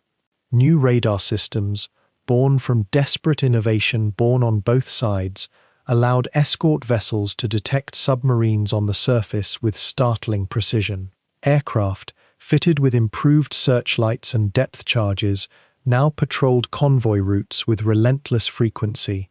The margin of safety that La Pallice's commanders had once assumed as their birthright had begun to narrow, month by month, patrol by patrol. Consider what this meant for the men stationed at the base. The optimism of earlier years, when U-boat crews were celebrated as the elite of the German Navy, when successful captains returned to ceremonies and accolades, had given way to something quieter and more troubling. The boats still departed from their concrete pens. The crews still made their preparations with the same meticulous care, but the casualty statistics painted a story that could not be hidden or reframed, no matter how carefully the official reports were worded. In 1943 alone, the German Navy lost 99 U-boats in the Atlantic, 99 submarines, each one carrying between 40 and 50 young men, descended into depths from which they would not return. The base at La Pallice felt this loss in ways both abstract and painfully concrete. Familiar faces vanished from the barracks. Crews that had trained together would sail with one another and, within weeks or months, would never return to port. The commanding officers at La Pallice would have received the notifications, another boat overdue, search operations initiated, eventually the reluctant confirmation that all hands were lost. They would have conducted memorial services, written letters to families back in Germany, and prepared the next flotilla for departure, each time knowing that not all would come home. This was the unspoken cost of submarine warfare, the price paid not in economic terms, but in the weight of collective grief that accumulated silently within the base's thick concrete walls. The strategic value of La Pallice itself, once calculated as essential to German naval operations in the Atlantic, had begun to diminish in ways that were difficult to articulate in the planning documents, but impossible to ignore in practice. The U-boats still required a base of operations, of course. They still needed their dry docks for repairs, their provisions of fuel and supplies, the shelter of those magnificent reinforced concrete bunkers that had cost so much labor and material to construct. Yet with each passing month, the operational radius available to the boats seemed to contract. The waters closer to Europe became increasingly dangerous. The convoy routes themselves were shifting, moving north toward Iceland and beyond, into channels where German submarines found prey harder to locate and defend positions more treacherous to maintain. This was the paradox that those in strategic command faced, a quiet anguish for those tasked with preserving what they had built. A fortress designed to be impregnable had become, by the logic of the larger war, increasingly irrelevant. The bunker would stand, it would endure. But standing and enduring are not quite the same as purpose, and it is that distinction, subtle as it is, that begins to etch away at the morale and resolve of those within its walls. The losses mounted through 1943 and into 1944 with an almost mathematical inevitability. Better convoy escort techniques, more continuous air patrols. The arrival of American escort carriers in the Atlantic theater meant that U-boats could no longer assume they could operate on the surface during daylight hours without grave risk. The wolf pack tactics that had worked so devastatingly in the early years of the war had become increasingly suicidal. Boats that gathered to coordinate attacks found themselves targeted by multiple escorts simultaneously.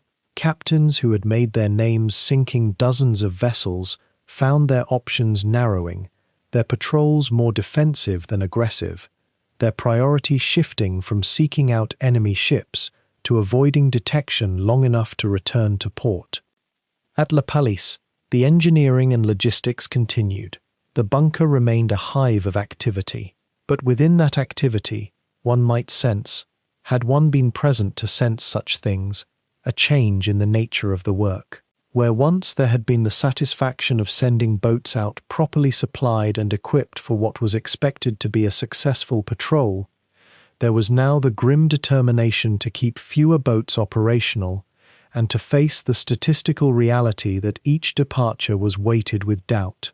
The base continued to function as a fortress, as the Germans had intended it to function, but a fortress whose raison d'etre was slowly evaporating into the cold Atlantic air. And the men who crewed these submarines, who were berthed in the officers' quarters, who walked the corridors of the base and studied their patrol maps by lamplight, what did they make of it all? Were there conversations in quiet moments? Did the younger officers speak to the veterans about what they had heard, the rumors about casualties, the shifting odds? Human nature suggests they must have. The silence on such matters would have been impossible to maintain absolutely. Yet there was also the discipline of the military institution, the understanding that morale must be preserved, that doubt must not be permitted to flourish openly. A U-boat's survival depended not merely on its mechanical systems and the skill of its crew, but on the psychological cohesion of that crew, on their willingness to descend into darkness and danger with confidence in their training and in the viability of their mission. By the winter of 1944, the question was no longer whether La Pallice would remain operational, but for how much longer it could possibly remain relevant to the German war effort. The answers to such questions, when they arrive, rarely come as singular moments of revelation. Instead, they accumulate like sediment, layer upon layer, until one day the weight becomes undeniable. By the spring of 1944, the calculus of war had begun, its slow, inexorable shift. Across the Channel, the Allies were gathering strength, not merely in numbers, though those were vast, but in coordination, in supply, in the quiet confidence that comes from knowing the machinery of industry is finally working in your favor. And in the corridors of German command, there was a creeping awareness that the Atlantic Wall, that fortress of concrete and steel, meant to repel invasion from the sea, might not hold as long as had been promised. On June 6th, the beaches of Normandy erupted into chaos. Tens of thousands of men poured onto sand still warm from the spring sun, and the long-anticipated liberation of occupied France had begun. But the German garrisons along the Atlantic coast, the U-boat bases, the coastal fortresses, the supply depots, they were not swept away in that first tide. Instead, they found themselves cut off, isolated, like islands in an increasingly hostile sea of liberated territory. La Rochelle, with its U-boat base at La Pallice, still humming with purpose, still defended by hundreds of German soldiers and naval personnel, suddenly found itself in an entirely new predicament. The tide of battle had flowed inland, eastward toward Germany itself, but the fortress remained. Think of the strange geometry of it. The Allies advancing rapidly across the Norman bocage, through Brittany, toward the Rhine, yet finding it necessary to leave behind a garrison of German troops holding a patch of French coast, as though a tooth had been left behind in the jaw. This was partly strategic necessity and partly oversight. The ports of the Atlantic coast had lost much of their strategic value by 1944. The U-boat menace had been substantially blunted by superior Allied tactics and technology. The bases were no longer the vital arteries of German naval power they had been in 1940 and 41. Yet they remained fortified, manned, supplied, pockets of organized resistance that could not simply be ignored, even if they could not be immediately overcome. The German garrison at La Rochelle numbered somewhere between 4,000 and 5,000 men by most accounts, though the exact figure remains uncertain, as these records often do. They were an amalgam: naval personnel from the U-boat service, conscripted Luftwaffe troops, Wehrmacht soldiers, a few Kriegsmarine officers of considerable experience. Some were there by choice. Others had been posted there almost by accident of war. They had supplies, at least for a time. They had fortifications. They had orders to hold. And in the strange logic of military hierarchy, orders were not easily disobeyed, even when the writing on the wall had become impossible to ignore. The French and Allied forces pursuing the liberation of their country soon realized that La Rochelle was not a place that would fall quickly or easily. It was not a rearguard action, a brief delaying force to be brushed aside. It was a fortress, quite literally, with an ancient citadel that had been strengthened and integrated into modern German defensive lines. It was a place that could only be taken by siege, by blockade, by the slow pressure of surrounding forces. Imagine, if you will, the peculiar tension that began to settle over the region in the summer of 1944. To the east, the war was in full motion, Patton's armies racing through open country, the Germans in headlong retreat. But here, on this Atlantic peninsula, time seemed to move differently.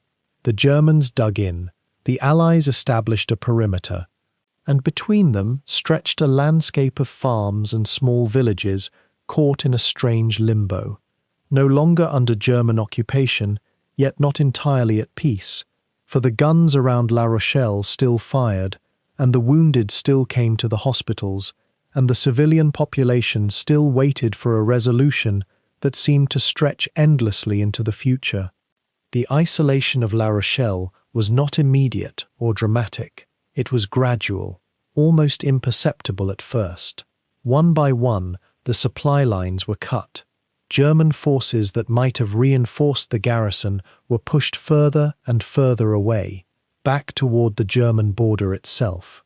The pocket of resistance shrank on the map, even as its garrison remained, entrenched, patient, waiting for orders that would either command a breakthrough or finally, at some distant moment, permit surrender. The contrast with other French coastal fortifications was striking. Saint-Nazaire, another U-boat base further up the coast, found itself in a similar predicament. Lorient, too. These Atlantic strongholds had been fortress towns, vital for the German war effort, but they had become anachronisms almost overnight. By the autumn of 1944, as the Allies prepared for their final push into Germany, these places existed in a kind of suspended animation. Still dangerous, still capable of inflicting casualties, but no longer relevant to the grand strategic movements of the war. They were echoes of an earlier phase of conflict, growing fainter as history moved on without them. And yet the men inside these fortresses could not simply walk away. Discipline, tradition, fear of the consequences of disobedience, perhaps even a residual belief that things might somehow turn around, all these things kept them in place. The U-boat personnel at La Pallice, in particular, were professionals. Many had seen service in the Atlantic, had participated in the tonnage war, had survived encounters with Allied forces. They were not conscripts or militia. They were sailors, gunners, officers, men accustomed to following orders and maintaining the structure of their service even as the world around them fractured. For the inhabitants of La Rochelle itself, this isolation brought a particular sort of anguish. The Germans were no longer advancing, no longer confident of ultimate victory. That much was visible in their faces, in their bearing. But they were still there, still armed, still capable of violence. And the people of the town, caught between occupation and liberation, could only watch and wait as the great machinery of war ground forward elsewhere, leaving them in a strange temporal pocket where the future remained stubbornly uncertain. The weather that autumn was mild, and then grew colder.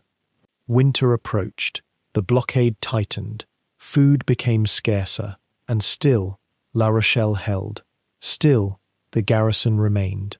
The fortress on the coast had become, in essence, a prisoner of its own fortifications, not captured, not surrendered, but isolated in a way that seemed almost more final than outright defeat. This was the peculiar fate of La Rochelle in 1944, neither vanquished nor victorious, but suspended in a state of quiet siege that would define the remainder of the war for those trapped within it. By the spring of 1944, the calculus of war had shifted in ways that seemed almost invisible at first to those living through them. The Allies had consolidated their foothold in Normandy. Across France, resistance networks stirred with new purpose. And yet, along the Atlantic coast, German garrison commanders faced a peculiar and haunting dilemma, one that would create, almost by accident, one of the last autonomous German strongholds in Western Europe. The La Rochelle Pocket, as it came to be called, was not the result of grand strategic planning or some elaborate defensive blueprint conceived in Berlin. Rather, it emerged from the collision of geography, stubbornness, and the friction between local commanders who had little choice but to hold their ground. Consider the situation as it unfolded through the late summer of 1944. Paris fell on the 25th of August. The German armies in France were in disarray. Whole units were surrounded or cut off. Yet La Rochelle and its surrounding fortified zone remained firmly under German control, and the question quickly became not whether Germany could hold France, but whether the Allies could afford to leave such a significant strongpoint behind their rapidly advancing lines. The Atlantic coast fortress system, the Atlantic Wall, had been designed with a particular kind of stubbornness in mind. These were not meant to be lightly abandoned. They represented enormous investments of concrete, steel, and labor. La Rochelle, with its deep-water harbor and the formidable U-boat bunker at La Pallice, was one of the most heavily fortified positions on the coast. To simply bypass it was to leave an enemy garrison in the rear, capable of disruption and resupply by sea if circumstances permitted. Yet to assault it directly would require enormous resources that the Allies, driving eastward toward Germany with sudden momentum, could scarcely afford.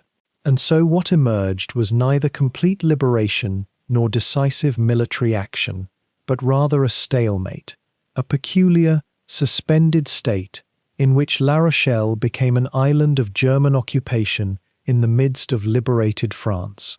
The The French forces advancing from the south and west began to invest the pocket by early September. General Jean de Lattre de Tassigny's First Army moved toward the Atlantic coast with the intention of containing the German garrison. But containment was not the same as assault. The heavily fortified position bristled with anti-tank obstacles, barbed wire, minefields, and interlocking fields of fire that had been laid out with months of careful planning and labor. To storm such a position would be costly, and the strategic necessity for doing so became increasingly questionable as the main German armies retreated toward the Rhine. What began as a temporary investment slowly hardened into a siege. Weeks became months. The pocket, roughly encompassing the towns of La Rochelle, Rochefort, and Saint-Nazaire further up the coast, was sealed off from the north, east, and south by French and later American forces. The German garrison, commanded by Admiral Dönitz's deputy, and eventually by other senior officers, found itself in a strange and isolating situation. They held territory, yes, but it was territory severed from the rest of occupied France, increasingly cut off from supply, and under no illusions that their situation would eventually end in surrender. The question that hung over the pocket through the autumn and into the brutal winter of 1944 and 1945 was one of time and endurance. How long could the Germans hold out? The pocket was not small. It encompassed several hundred square kilometers and contained considerable military resources. There were fortifications, artillery, ammunition, food stores that had been accumulated over years of occupation. There was, as well, a garrison of something on the order of 10,000 troops, a mix of dedicated Nazi officers, older reservists, Hitler Youth conscripts, and men from various Allied nations who had joined German military formations. Some were convinced believers in the Nazi cause. Others were simply soldiers trapped by circumstance. Many were exhausted. The psychological character of the pocket began to shift as months passed without any dramatic assault. The Allies chose, essentially, to contain the Germans rather than attack them head-on. This meant maintaining a perimeter, preventing breakouts or resupply efforts, and waiting. The Germans, for their part, had to contend with the reality that their position, while tactically defensible, was strategically doomed. This peculiar stalemate created a strange interlude, a pocket of the war that seemed, to those living within it, almost to exist outside the larger conflict that was raging toward its conclusion to the east. News from the front, from the failed Ardennes offensive, from the Soviet advance into Germany itself, filtered through to the pocket's defenders. One can imagine the internal conflicts this must have created, the growing certainty among thoughtful commanders that the war was lost, set against the German military culture that emphasized duty and the holding of assigned positions. The pocket had become, almost inadvertently, a monument to this collision between strategic futility and military obligation. And yet within it, the daily rhythms of occupation continued. The people of La Rochelle and the surrounding region endured the peculiar purgatory of being liberated yet not liberated, surrounded by French forces, technically part of Free France, yet still under the authority of German military command. Food was scarcer. The weather grew colder. Hope, that fragile commodity, seemed increasingly thin for both occupiers and occupied. The formation of the La Rochelle pocket thus represents something subtly different from the dramatic breakthroughs and encirclements that characterize most narratives of the war's final year.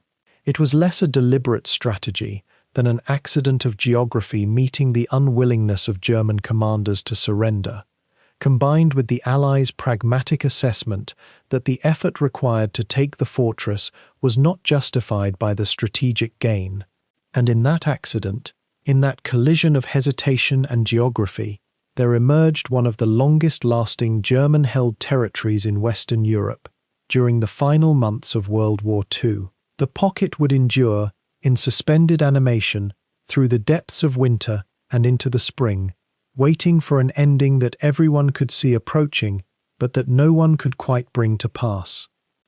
By the autumn of 1944, the German forces occupying La Rochelle and its surrounding fortifications found themselves in a position that was, on paper at least, entirely untenable. The great sweep of Allied liberation had already reclaimed most of France, pushing eastward toward the Rhine. Yet here on the Atlantic coast, a garrison of roughly 5,000 German soldiers remained dug in behind the concrete walls of a fortress that no longer served any meaningful strategic purpose. The world was moving on, moving past them, and they were trapped in a peculiar kind of stasis, waiting for orders that seemed to come from a command structure that barely functioned anymore. The besieging forces, a combination of French First Army units under General de Lattre de Tassigny and supporting American and Canadian contingents, established a loose cordon around the La Rochelle pocket in the early weeks of autumn. They did not rush to assault the fortifications. Why would they? The harbour was sealed, the bunker was still formidable, and the attackers held all the advantages of time and supply lines that stretched healthily behind them. Instead, a strange rhythm of warfare settled in, a rhythm that would persist through the entire winter and into the spring of 1945, a rhythm of waiting and occasional small skirmishes, of pressure applied but not overwhelming force. The German commander of the fortress, Admiral Lothar von Arnold de la Perrière, was an old man by the standards of 1944, born in the previous century, and he carried with him a kind of Prussian formality and dignity that seemed almost theatrical, set against the collapsing Reich he was meant to serve. He had received orders to hold La Rochelle to the last man if necessary, and he interpreted those orders with absolute seriousness.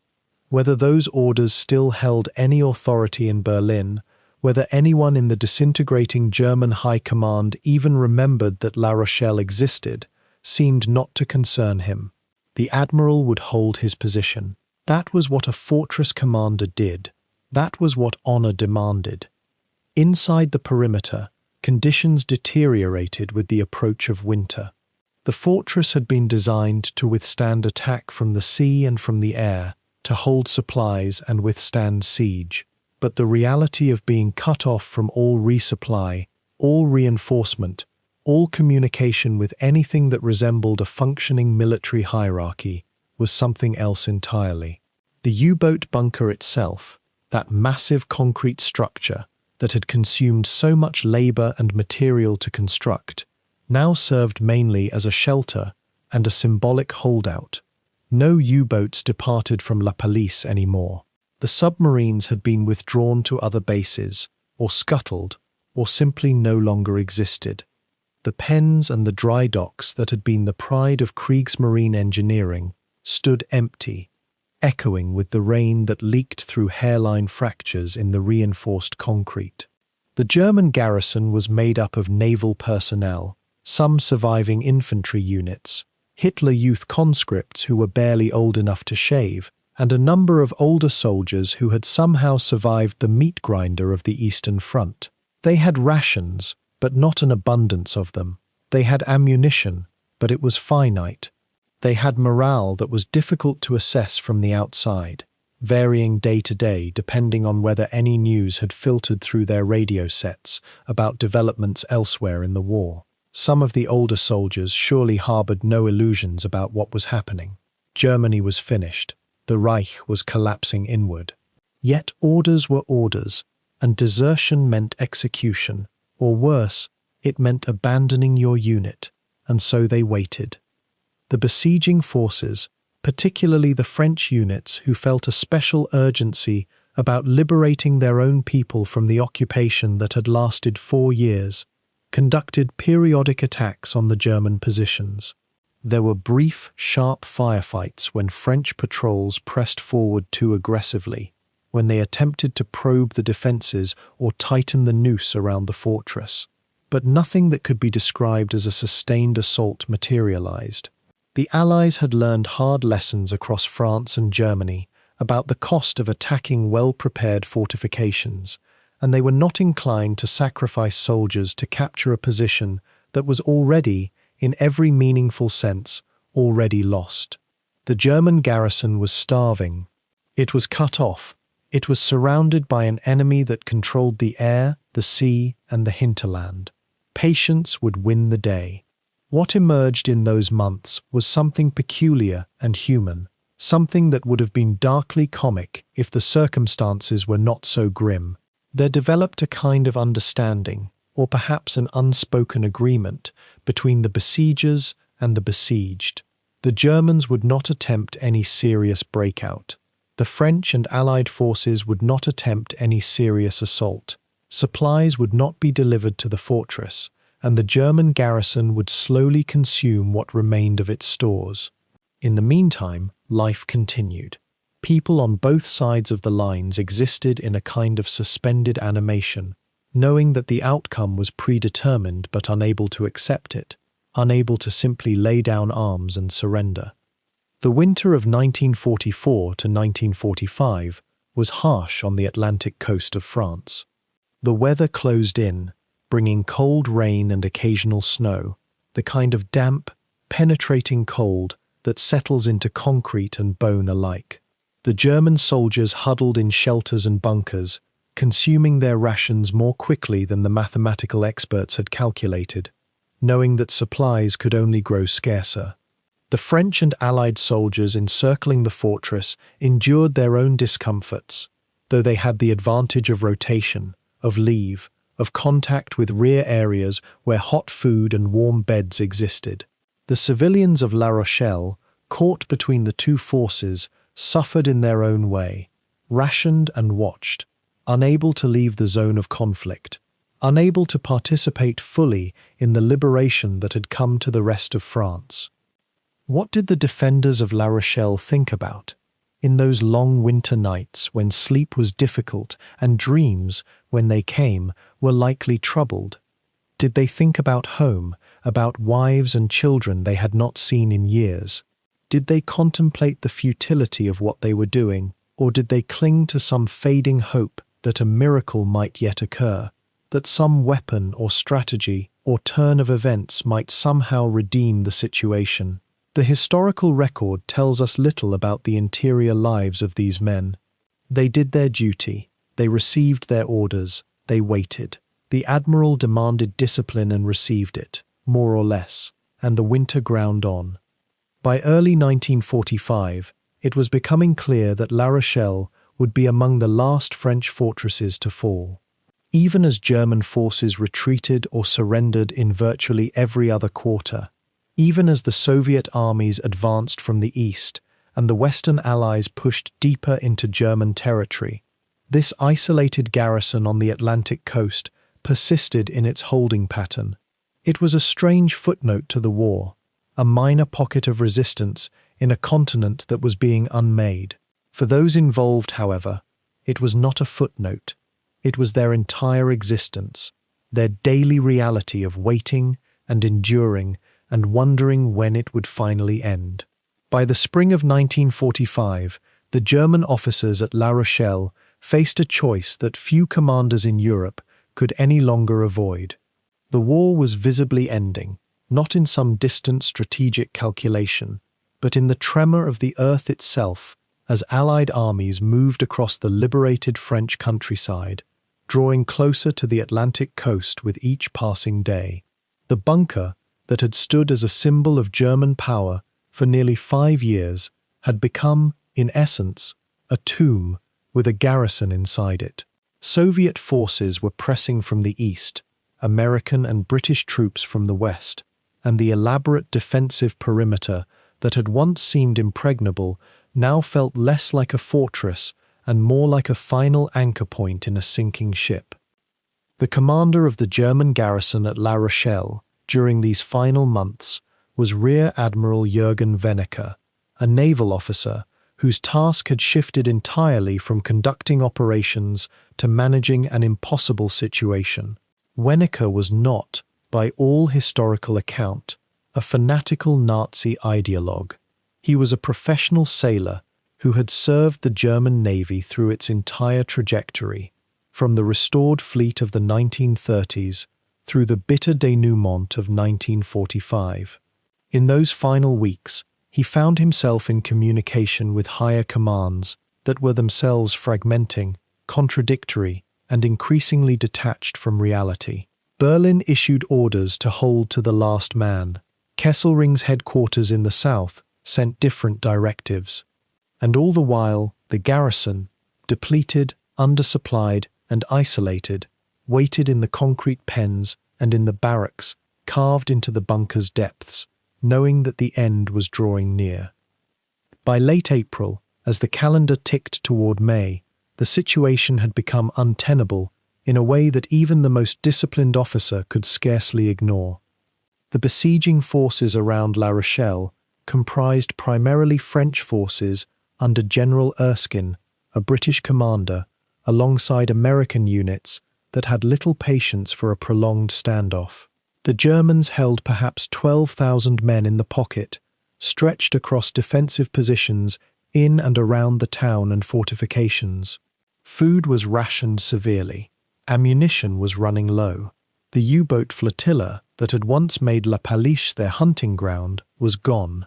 The remaining submarines, those that had not been sunk or scuttled, were being ordered to distant harbours or to the bottom of the Atlantic by their own crews to prevent capture. What did Weniker think, one might ask, in those long hours in the bunker's command centre? Did he consider the futility of holding out another week, another day, when the war was plainly lost? The historical record suggests a man caught between competing loyalties and pressures, much like so many officers of his rank and era. Orders from Berlin demanded resistance, yet the reality of military necessity, the understanding that further bloodshed served no strategic purpose, that French and American soldiers were dying in the spring rain around positions that could not possibly be relieved, pressed upon him with increasing force. On the 4th of May 1945, just days after the German surrender in Italy, and with news filtering through of the collapse of Army Group Center in the east, Weniker made his decision. Negotiations began in earnest between the German commander and General Erskine's headquarters. These were not the dramatic, prolonged negotiations of a commander seeking favorable terms, but rather the quiet, methodical discussions of a military professional recognizing that the moment for surrender had arrived. The garrison at La Rochelle would lay down its arms. The actual surrender came formally on the 9th of May 1945, 4 days after Germany's unconditional surrender was signed in Reims. While celebrations were already underway across Western Europe, the last German garrison on the French Atlantic coast walked out of the bunker into the spring daylight. 12,000 soldiers, sailors, and officers marched out into captivity, laying down their weapons and filing into prisoner-of-war compounds. The bunker that had been built with such effort, defended with such ferocity, and dreaded by so many, was, in the end, surrendered without a final apocalyptic battle. There were no desperate last-stand heroics, no final demolitions or scorched earth. It was, perhaps, the most humane conclusion to a story that had begun in conquest and occupation, though even in that surrender there was a peculiar silence, the quiet of an ending that seemed less like victory and more like the inevitable completion of an exhausting chapter. What struck many observers in those days was the manner of it. The soldiers who emerged from the bunker were pale from months or years underground, many of them young men who had never known Germany except in wartime. Some showed relief on their faces. Others seemed hollow, emptied of whatever belief or ideology had sustained them through the conflict. The townspeople of La Rochelle watched from behind closed doors and open windows as the occupation forces that had held their city for nearly 5 years surrendered without the dramatic finale that warfare often demands. There was no explosion, no final bombardment that would have destroyed the bunker from within. no order to fight to the last cartridge.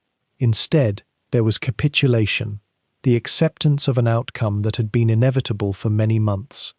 For Admiral Weniker, the surrender would eventually lead to his imprisonment in French and later American captivity. He would, in time, be released and would live until 1952, dying before the decade was complete. In some sense, his decision to surrender the fortress without destroying it or demanding a final, futile battle may have spared the lives of hundreds of soldiers on both sides. Whether he was motivated by pragmatism, humanity, or merely the simple recognition that further resistance was meaningless, remains a question that historians continue to examine with careful, measured language. The bunker itself remained intact, its massive concrete roof still bearing the scars of bombing, but essentially undamaged by the fighting that finally ended its strategic relevance.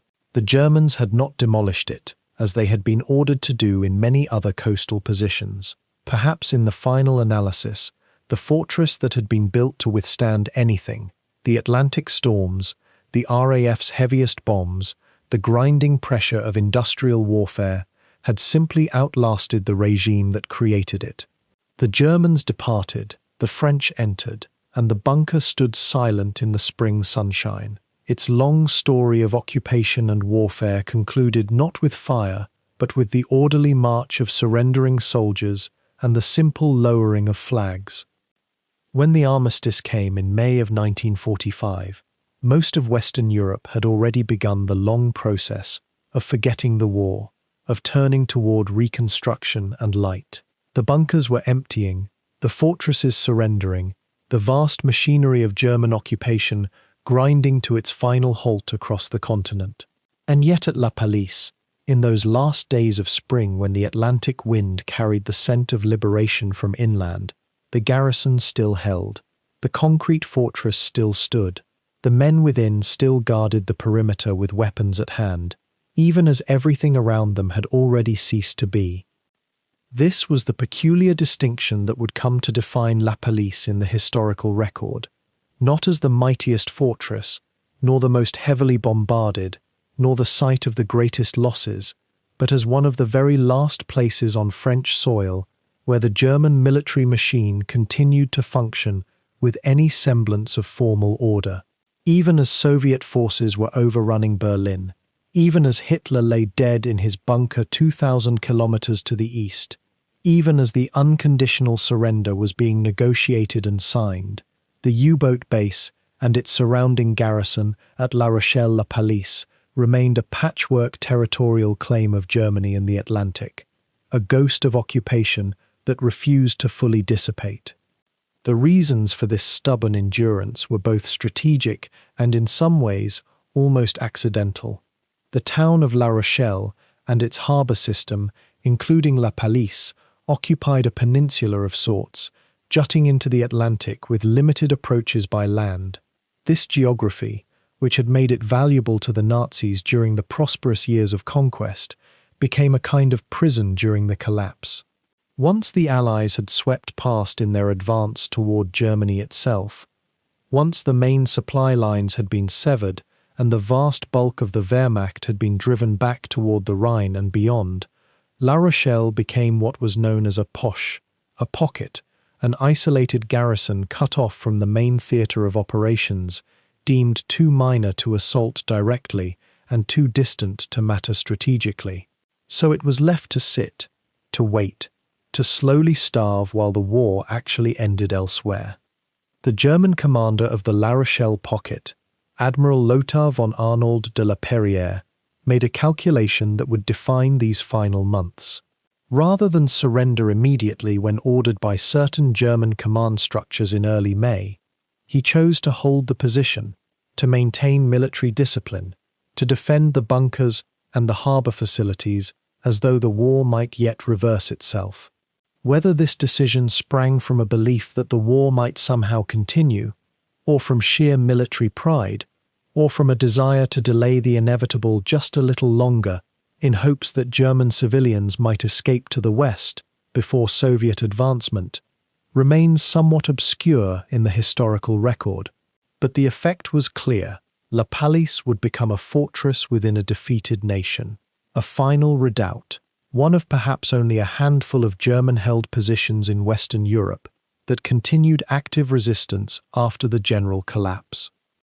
Consider the peculiarity of this moment. Across France, across Belgium, across the Rhineland, and into Germany itself, soldiers were laying down their weapons, cities were opening their gates, the swastika was coming down, and white flags were going up. The Great Atlantic Wall, that supposedly impenetrable line of fortifications that stretched from the North Sea to the Spanish border, had proven permeable, temporary, human in scale. But at La Pallice, on that peninsula jutting into the grey Atlantic, armed men still walked the perimeter of the bunker. The searchlights still functioned. The garrison still maintained rations, still organized watches, still behaved as though the fortress might yet face attack or siege. And indeed, they would. For weeks after the German surrender in Europe, the La Rochelle pocket would remain under siege by French and Allied forces, a final afterthought of military confrontation, almost absurd in its anachronism. This distinction, of being among the last, carries a quiet weight in the historical imagination. It speaks to something in human nature that perhaps resists ending, that clings to position and order even when the larger structure has already collapsed.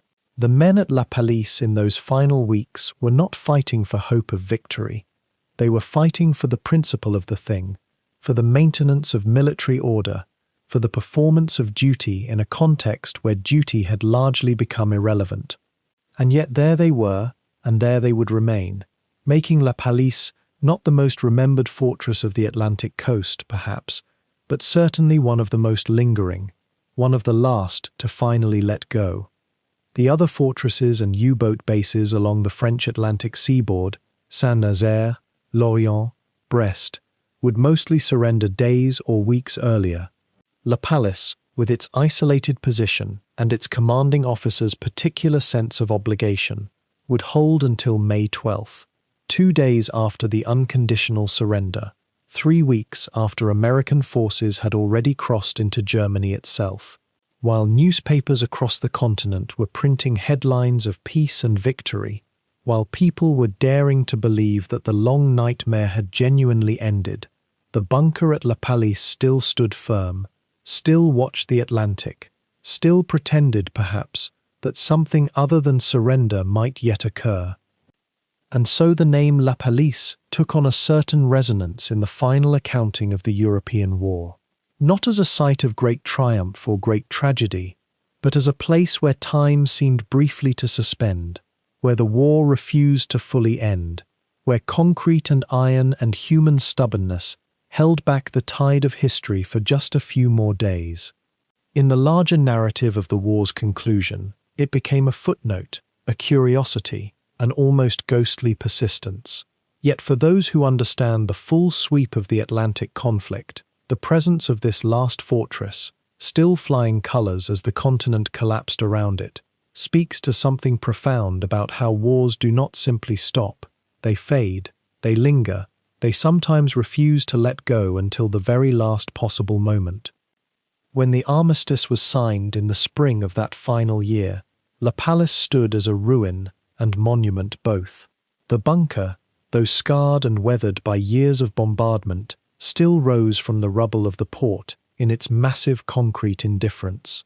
Around it lay the fractured remains of warehouses, administrative buildings, and the charred skeletons of dock structures. The town of La Rochelle itself bore the visible wounds of liberation, entire neighborhoods flattened, streets still lined with debris that would take months to clear. And yet, amid this landscape of destruction, there was something in the very solidity of that bunker that demanded to persist. In those immediate post-war years, the question of what to do with such a structure hung in the air like the salt mist that perpetually drifted across the Atlantic. The bunker was too massive to demolish, too embedded in the harbour infrastructure to simply walk away from. The Allies considered it. There were discussions about controlled demolition, about erasing this symbol of occupation and conquest. But the sheer expense, the danger of such work in a region still fragile from years of conflict, and perhaps something less practical, a recognition that destruction had claimed enough, led to a quieter path. The fortress would remain. The French government, beginning the long work of reconstruction, made a pragmatic choice. The Pallice would not be forgotten or preserved behind closed doors as a national secret. Instead, the bunker would be allowed to stand as it stood, to weather the seasons, to gradually become part of the landscape again. In the years immediately following 1945, there was little formal recognition of the site. It was simply there, a concrete monument that locals navigated around, that children sometimes played near, with the unself-conscious way of the young who inherit their parents' wars as mere geography. But as the 1950s and 1960s unfolded, something shifted in the European consciousness. The immediate trauma of the war began to settle into history. Survivors of the bunker, former submariners, French laborers, German soldiers who had been held as prisoners, began to speak their testimonies. Historians arrived with notebooks and photographs, asking questions, piecing together the daily reality of what had occurred within those thick walls. The bunker transformed in the minds of those who studied it, from a mere shell of concrete into a vessel of human experience. The fear, the tedium, the losses, the small acts of endurance and resistance. By the 1970s and 1980s, the French government recognized the historical significance of the site more formally. The bunker was secured and catalogued, its architecture studied and documented. Archaeological work began. Careful examination of the pens where submarines had rested, the stores and ammunition chambers, the medical facilities and command centers. Researchers from universities and maritime institutions arrived regularly. The Musée Portuaire, the Port Museum of La Rochelle, began to incorporate the bunker's history into its collections and narratives. Documentation about the Third U-boat Flotilla, about individual vessels and their fates, about the men who served there, both German and forced laborers, was gathered and preserved. What's remarkable, in some ways, is how the bunker itself became an archive. Its physical form, the wear patterns on the concrete from years of submarine movements, the faint marks on walls where equipment had been bolted, the arrangement of rooms that spoke to hierarchies and daily routines. These became readable texts for those who knew how to interpret them. Oral historians recorded the memories of those who had been there. German submariners who survived the war shared accounts of their patrols, their fear, their awareness even then of how the tide had turned against them. French workers who had been conscripted into construction described the conditions, the calculus of survival under occupation, the complex feelings of relief when liberation came even if it brought bombardment and destruction. By the 1990s and into the new millennium, the transformation became nearly complete. La Pallice was recognized not as a fortress to be hidden away, but as a historical site of genuine significance to understanding the Battle of the Atlantic, the experience of occupation, the industrial effort of total war. The bunker's preservation became a matter of careful maintenance rather than reconstruction. Structural engineers monitored the concrete, which had suffered cracks from bombing and the passage of time. The salt air of the Atlantic required constant vigilance against corrosion and decay. Water management became critical. The Atlantic had a way of finding its way into the lowest levels, and drainage systems had to be continuously maintained to prevent further deterioration. Visitors began to arrive, slowly at first, then in gradually increasing numbers. School groups would walk through the pens, teachers explaining the technical specifications of the bunker, the mathematics of its construction, the human cost of its creation and use. Tourists seeking to understand this chapter of European history would walk the concrete corridors, perhaps imagining the submariners who had walked them before, the weight of command decisions, the isolation of duty beneath the Atlantic waves. The bunker became less a ruin and more a pilgrimage site, though not in any religious sense, rather a place where the weight of history could be felt through the simple fact of standing within it. The question of how to balance preservation with access, with interpretation, with the desire not to glorify or instrumentalize suffering, became a delicate one. How do you honor the experience of those who suffered there, the forced laborers, the prisoners of war, the submarine crews who perished, without turning their memory into spectacle? The answer that emerged was through scholarship, through careful documentation, through oral history projects that allowed voices to be heard rather than merely inscribed on plaques. The bunker itself became a classroom without desks, an open text that invited questions rather than providing easy answers. In recent decades, the site has become integrated into the broader narrative of maritime history and European remembrance. It stands alongside other preserved fortifications and strategic sites, as part of the collective effort to preserve and understand the Second World War, not as a distant historical abstraction, but as a lived reality that shaped the landscape, the buildings, the very ground beneath our feet. The fact that La Pallice was the last major German-held fortress to surrender in Western Europe gave it an additional layer of historical significance that seemed to justify its preservation rather than its destruction or oblivion.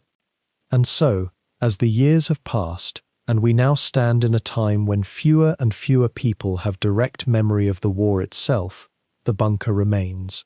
It has become something quieter than a fortress, more complex than a monument. It is a repository of questions, a place where visitors can confront the scale and scope of industrial war, where the concrete itself becomes a kind of testimony to human engineering in service of conflict, and to human determination in service of remembrance and education. The sea continues its rhythm beyond the bunker walls, indifferent to human history, while the structure stands as a threshold between the ocean and the land, between past and present, between forgetting and remembrance. And so the bunker remained, standing in the grey Atlantic light of a continent that had learned, at terrible cost, what memory truly means. In the decades that followed the surrender, the massive concrete structure at La Pallice was never demolished. There was something almost respectful in this decision, as though the engineers and planners who had won the war understood that to erase such a monument would be to erase the testimony it held. The dry docks where the U-boats once rested silent and waiting now held only salt air and the slow accumulation of time. The enormous concrete roof, 30 meters thick in places, remained impenetrable to erosion as it had been to bombs, a palimpsest of the violence that had tried to crack it open from above. The town of La Rochelle rose again, gradually. The scars on its buildings healed slowly, over years and decades. New structures were built beside the old damaged ones. Streets were cleared of rubble. Gardens grew where warehouses had burned, and yet the bunker never quite fit back into the landscape of ordinary civilian life, even as the years accumulated. It stood there like a question no one could quite articulate, a physical reminder that the sea, which has carried so many human endeavors across its surface, had also witnessed drowning. If you venture to La Rochelle today and make your way to the waterfront, you will find the bunker open to the public in certain seasons. The same narrow corridors that once echoed with the voices of German engineers and U-boat crews now echo with the soft footsteps of visitors who come to understand what happened here. The dry docks are flooded now, deliberately, as though the structure itself has chosen to remember the water it once denied. Sunlight filters down through small apertures in the ceiling, catching dust motes that drift like sediment through an ocean trench. The silence is profound, and it is nothing like the tension-filled quiet that once existed in these spaces. What is it, one might wonder, during a long walk through these chambers, that drives us to preserve the places where suffering occurred. The bunker could have been sealed shut, forgotten, left to crumble into the sea salt and Atlantic weather. Certainly there would have been an understandable impulse to bury it, to move forward without the weight of such tangible history pressing down from above. And yet something in the human spirit seems to understand that memory requires architecture. We build monuments not merely to celebrate, but to acknowledge. We preserve the difficult structures so that those who come after might understand, with their own senses, what it meant to live in certain terrible times. The U-boats themselves are gone, of course. Some rest on the ocean floor, their steel hulls part of the slow geological process by which the sea reclaims everything that sinks into it. Others were raised from the depths after the war, studied, eventually scrapped. But La Pallice endures. The bunker endures.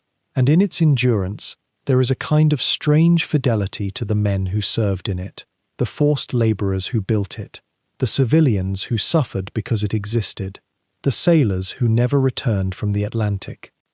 One might think about the crew members of those U-boats as they departed on patrol, threading carefully out through the harbour mouth at La Pallice, the concrete walls of the bunker receding behind them as they turned toward open water.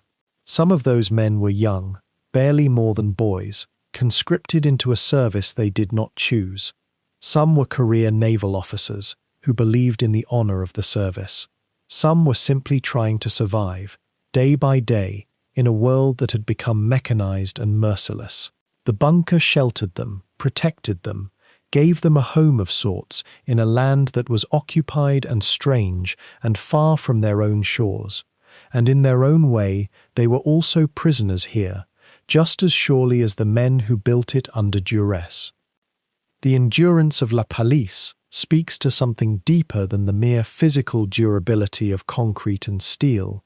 It speaks to the way that history leaves its trace on the landscape, marked not by victory or defeat alone, but by the accumulated presence of human choice and circumstance.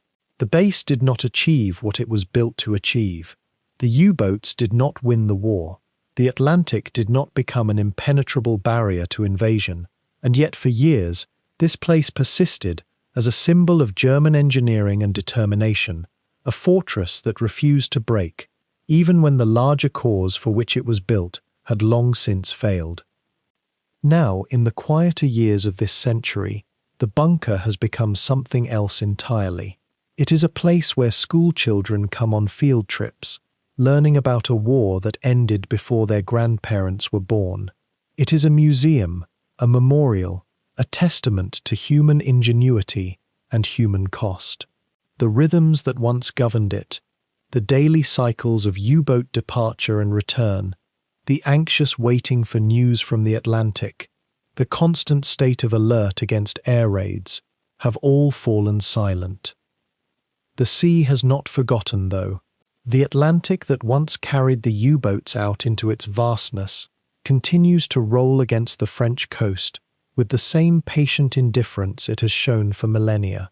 The salt air still carries the same mineral quality that the builders and sailors would have breathed. The tides still turn, still push water up into the harbour where the bunker stands, as though the ocean is slowly, methodically, attempting to reclaim what human hands carved out of the rock. In this sense, perhaps, there is a kind of soft mercy in time's passage. The bunker will not stand forever. Eventually, the Atlantic will claim it, breaking it down into smaller and smaller fragments, dispersing it among the currents and the sand. The concrete, for all its thickness and reinforcement, is still a temporary structure, just as all human monuments must be. And there is something almost gentle about that acceptance, the understanding that nothing we build endures against the vast, patient erosion of water and weather and the turning of the earth. The memory persists, though. That is the true shelter, the bunker that time cannot breach. As long as people come to La Pallice and walk through those corridors, as long as the story is told and retold, as long as the question remains open in the human mind about what happened here and why, the place retains its power. Not the power to frighten or to boast or to dominate, but the quieter, deeper power that comes from honest reckoning with the past. And so the bunker stands still in the gathering darkness, in the salt spray and the whisper of wind across the Atlantic water. The men who built it are gone. The men who served in it are gone. The war itself has become a matter of history, of documents and photographs and recordings preserved in archives. But the structure remains, solid and grey and slowly patient, waiting for the tide to turn, for the next cycle of weather to